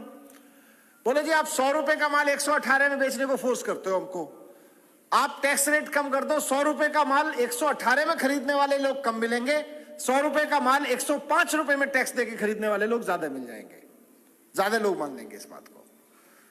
हमने कहा जी ठीक है। सीएम साहब बोले बढ़िया, इसको इंप्लीमेंट करते हैं। उन्होंने तो टैक्स स्टडी किया, आईआरएस ऑफिसर रहे, इनकम टैक्स के ऑफिसर रहे हैं, टैक्सेशन उनको समझ में आता है। बोले ये टैक्स रेट घटाओ। तो ब्यूरोक्रेसी में भी विरोध हुआ। जो सो कॉल्ड नॉलेजेबल लोग होते हैं, नहीं नहीं इतना रेट कम कर दोगे तो कैसे होगा, सैलरी के तनख्वाह के पैसे नहीं बचेंगे, सरकार को कंगाल हो जाएगी। चलो जी, सीएम साहब बोले पहले एक प्रोडक्ट पे करते हैं। व्यापारियों के साथ खूब चर्चा चल रही थी 15 में। दिल्ली में टिम्बर पर, मेरी बजट स्पीच पड़ी होंगी गूगल पे, देख लीजिएगा। दिल्ली में 2015 में टिम्बर पर टैक्स रेट घटा के 12% से, उस वक्त 12.5 होता था, 12.5% से 5% किया गया। लोग कह रहे थे जी, जो सो कॉल्ड टैक्स के एक्सपर्ट थे, नहीं नहीं जी बिल्कुल नहीं, भरपाई नहीं होगी, सरकार घाटे में चली जाएगी, गलत परंपरा डाल दी आपने। हमें हरियाणा वालों ने भी समझाया, पंजाब वालों ने भी समझाया था तब कि जी गलत कर रहे हो, ये तो पूरा मार्केट खराब हो जाएगा। सीएम साहब उन्होंने कहा भाई जब कह दिया है तो करेंगे। अब 12.5% से 5% टैक्स किया टिम्बर पे। ऐसे देखें तो 7% टैक्स घटाने पे टैक्स कम होना चाहिए था ना, लेकिन पिछले साल के मुकाबले 1% टैक्स दिल्ली में ज्यादा इकट्ठा हुआ, जिसका फायदा यह हुआ कि हमारा भी हौसला बढ़ा और उसके बाद में कोई बोल नहीं पाया। 2016 में 44 आइटम्स पर 12.5% से घटा के टैक्स हमने 5% किया। और दिल्ली का बजट उस तब से देख लो, 2015 में जब सरकार आई थी तो बजट था 30,000 करोड़ रुपए। 2015 से पहले देखोगे तो 5 साल में 5,000 करोड़ रुपए बढ़ा था बजट। हमारा बजट 2017 का जब मैंने बजट पेश किया इन दोनों प्रयोगों के बाद, तो 10,000 करोड़ रुपए 2 साल में बढ़ गया था, केवल 2 साल में। और 5 साल के अंदर अंदर दिल्ली का बजट हो गया 30,000 करोड़ रुपए से 60,000 करोड़ रुपए। आप सबने जीएसटी की बात कही, जीएसटी से भी देश का रेवेन्यू बढ़ नहीं रहा। जीएसटी बल्कि व्यापारियों को प्रॉब्लम में ही डाल रहा है। जीएसटी ने कॉम्प्लिकेशंस खड़े किए हैं। हो सकता है जीएसटी कोई बहुत महान आउटकम दे जाए, मैं कोई खिलाफत में नहीं बोल रहा हूं, लेकिन फिलहाल जिस तरह का जीएसटी जितना कॉम्प्लिकेटेड बना दिया गया है, अभी 10 साल लगेंगे जीएसटी को समझने में। टैक्स के एक्सपर्ट को, व्यापारी को तो बाद में समझ में आएगा। तो जीएसटी के बावजूद कि जीएसटी आया, नोटबंदी आई, दुनिया भर में मंदी आई, उसके बावजूद दिल्ली का बजट 30,000 करोड़ से 5 साल के अंदर अंदर 60,000 करोड़ रुपए हो गया। सिर्फ इसलिए क्योंकि सरकार व्यापार के मामले में व्यापारियों के साथ खड़ी थी। व्यापार कैसे होगा, व्यापार की सुविधाएं कैसे होंगी, व्यापार का सिस्टम क्या होगा, इसमें सरकार इंटरवीन नहीं करेगी। एक चीज और बोली व्यापारियों ने, बोले जी ये कागज बहुत जमा कराते हैं आपके छोटी छोटी चीज पे। क्या कागज जी? कि जी एफिडेविट मांगते रहते हैं, हर छोटी छोटी चीज पे एफिडेविट मांगेंगे। अब मेरा नाम मनीष सिसोदिया है, मैं कोई एफिडेविट दूं, जाके कोई फॉर्म भरूं, गाड़ी की डुप्लीकेट कॉपी चाहिए, फिर प्रॉपर्टी की कुछ चाहिए, प्रॉपर्टी चेंज करना है, कुछ 50 काम होते हैं व्यापारियों को, आम आदमी को भी होते हैं, सरकार से इतने सारे काम। अब मुझे कोई सर्टिफिकेट चाहिए सरकार से, उसमें फॉर्म भर के दूं, मैं Manish Sisodia resident of this, under नीचे साइन करता हूं। पहले 2015 तक सरकार उसको स्वीकार नहीं करती थी, बोलती थी जी एफिडेविट लेके आओ कि आप मनीष सिसोदिया हो, आपका पता ये है, आपकी उम्र है, जो भी उसमें एफिडेविट। एफिडेविट कहां से बनेगा? वो नोटरी के यहां से बनेगा। नोटरी की एक फीस है 100 रुपए की, तो 100 रुपए की फीस में उसके बाद में मनीष सिसोदिया अपने एक्चुअल एड्रेस लिखने की जगह अगर मंडी गोविंदगढ़ का एड्रेस लिख दूं तब भी 100 रुपए की फीस देके मेरा एड्रेस उस फॉर्म में स्वीकार था। लेकिन अगर मैं अपने आप लिखूं तो स्वीकार नहीं था। हमने पूछा भाई ये इस तरह के एफिडेविट्स की जरूरत कहां से पड़ रही है, कौन से कानून में है, निकालो कानून, कानून बदलेंगे। तो पता चला जी 10-10, 15-15, 20-20 साल से किसी इंस्पेक्टर ने, किसी अधिकारी ने इंट्रोड्यूस कर दिया और उसके बाद से चला आ रहा है। 454 तरीके के कंप्लायंसेस 2016 में एक झटके में खत्म कर दिए, बोले इनकी जरूरत नहीं है। सेल्फ एफिडेविट, सेल्फ अटेस्टेशन, आदमी अपने आप अटेस्ट करेगा। 454 तरीके के कंप्लायंसेस इंडस्ट्रीज को, बिजनेस को वहां पे देना बंद कर दिया, जरूरत नहीं है। डोर स्टेप डिलीवरी शुरू की कि जिस चीज के लिए आपको एसडीएम दफ्तर या फायर डिपार्टमेंट के दफ्तर या ट्रांसपोर्ट दफ्तर में जाना पड़ता था, अब कहा कि ट्रांसपोर्ट दफ्तर आपके घर पे आएगा या दुकान में आएगा, आपको जाने की जरूरत नहीं है। आप केवल 1076 पे फोन करो, आप बोलो मुझे ट्रांसपोर्ट डिपार्टमेंट से अपनी गाड़ी की डुप्लीकेट आरसी लेनी है, मान लीजिए, तो डुप्लीकेट आरसी लेने के लिए आपको नहीं जाना वहां पे। अब आप 1076 पे फोन करो और 1076 पे जो आदमी फोन उठाएगा वो पूछेगा क्या काम है, आप बताओगे, वो बोलेगा जी फला फला कागज तैयार रखना, आदमी आएगा आपके पास में। तो ऐसा नहीं है आपको पूरे दिन बैठ के इंतजार करने का पड़ेगा आदमी को। आप बोलोगे भाई मेरे ग्राहक जो हैं रात को 8:30 बजे काम हो जाते हैं, 8:30 बजे आना, तो ट्रांसपोर्ट डिपार्टमेंट का आदमी आपको 8:30 बजे ही आएगा फिर आपके पास में, आपको दिन में दुखी नहीं करेगा आके। और वो आदमी आके अपना कंप्यूटर लेके आएगा, अपना स्कैनर लेके आएगा, आपका फॉर्म वॉर्म सब अपने आप भरेगा, अपने आप ऑनलाइन, और जब गाड़ी की डुप्लीकेट आरसी की कॉपी देनी होगी तो अपने आप देके जाएगा, या डिलीवरी से आएगी, कुरियर से आएगी आपके पास में। 140 तरह की इस तरह की सर्विसेज आज दिल्ली में ऑनलाइन भी नहीं है, ये ऑन फोन होम डिलीवरी पे है, डोर स्टेप डिलीवरी पे, आपके घर पे बैठे हुए आपको मिल रही हैं। और यहीं पे नहीं छोड़ते हम उसको, वो 1076 पे फोन करने के बाद जो आदमी घर पे आता है ना, जब वो आपके यहाँ या दफ्तर में आता है, आपके दफ्तर से जैसे ही फॉर्म भर के हटेगा वहां से, अपनी गाड़ी में नहीं बैठा होगा, तब तक सीएम के ऑफिस में उसकी सूचना पहुंच जाती है कंप्यूटर सिस्टम से कि भाई फलाना आदमी फलाने आदमी के घर फलाना काम से गया था और उसका फॉर्म भर दिया है। तो जैसे ही ये सूचना पहुंचती है वैसे ही आपके फोन पे एक कॉल आती है, वो पूछती है कि जी फलाने नाम का आदमी आपके घर आया था आपके काम से, आप उसके व्यवहार से और उसके काम से संतुष्ट हैं कि नहीं है। अगर उसने बदतमीजी की, एरोगेंट से बात की, सहयोग नहीं किया, या टाला टूली की, या कुछ हो सकता है कुछ पैसे मांगे, तो आप रिपोर्ट कर सकते हैं वहां। आप संतुष्ट हैं कि नहीं है, संतुष्ट है तो 1 दवाई है, संतुष्ट नहीं है तो 2 दवाई है। उस फीडबैक, आपकी फीडबैक के आधार पे उस आदमी की नौकरी तय करती है।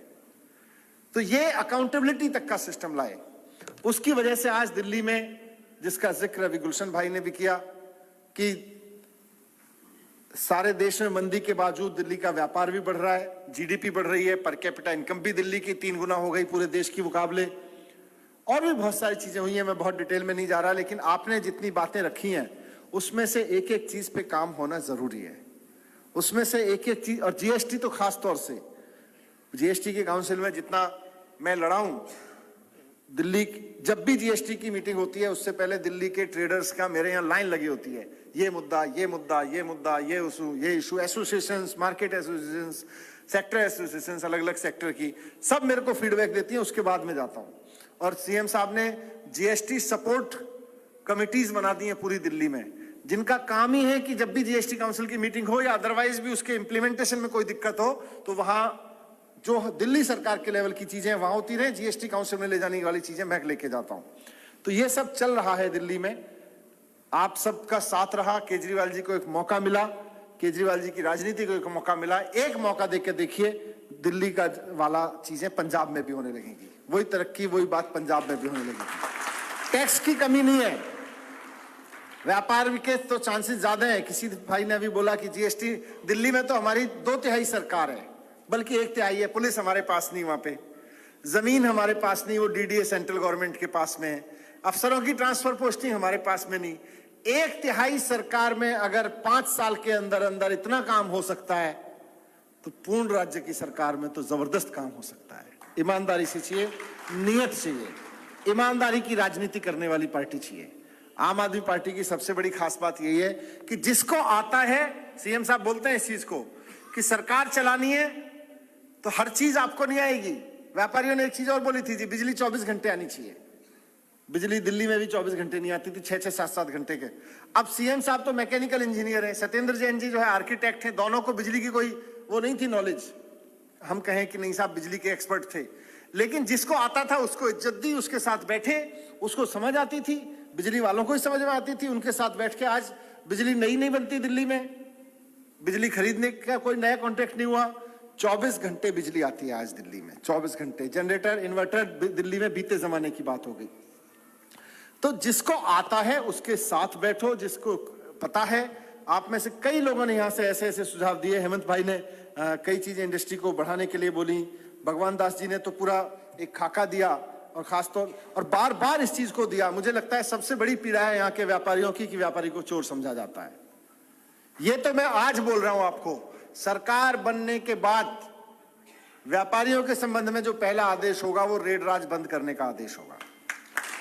और चोर समझे जाने की वजह यही है कि खुली रेड की छूट है। वो चोर सिद्ध करने की कोशिश करो, वो बेचारा 4 कागज उसके हाथ में थमाओगे, 5 नोटिस थमाओगे, सीलिंग का डर थमाओगे, वो कहेगा हाँ जी मैं चोर ही था, ले जाओ 5 लाख रुपए। इससे अच्छा तो मेरी दुकान तो चलाने दो। लेकिन जब वो रेड राज बंद ही हो जाएगा तो कोई झंझट नहीं पड़ेगी। तो आप सबने बहुत एक एक मुद्दे को रखा। मैं समझता हूं कि आने वाले समय में पंजाब में व्यापार कैसे चलेगा, पंजाब का व्यापार कैसे फलेगा फूलेगा, ये पंजाब का व्यापारी उसकी दिशा निर्देश तय करेगा और यहां से ही उसका रास्ता निकलेगा। मंडी गोविंदगढ़ का विकास कैसे होगा, ये मंडी गोविंदगढ़ का व्यापारी अच्छे से जानता है। 10 लोगों ने पूरा खाका रख दिया। अगर आज मेरे हाथ में पावर हो तो अगर इनमें से आधी चीजों को भी इंप्लीमेंट करना शुरू कर दो, रास्ता आगे बढ़ने लगेगा। बहुत बहुत धन्यवाद आप लोगों का, आपने इतनी देर इंतजार करके सारी चीजों को ध्यान से रखा, सुना। आपके गोविंदगढ़ के कुछ साथी मेरे पास भी आके मिले थे दिल्ली में करीब 5-6 महीने पहले, उन्होंने भी ये चीजें दी थी मेरे को, सारी चीजें। और मैं समझता हूं कि जीएसटी काउंसिल में इसको जब तक यहां सरकार नहीं है, आपके प्रतिनिधि के रूप में मैं वहां उठाऊंगा। Thank you very much.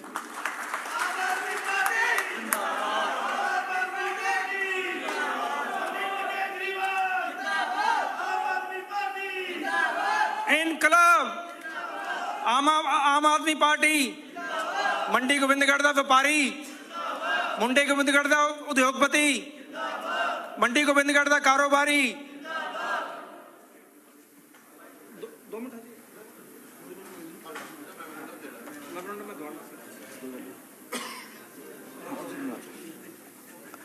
जिवें कि आपां नूं सारिआं नूं पता ही है कि अज पंजाब दे हालात की बने हुए ने कि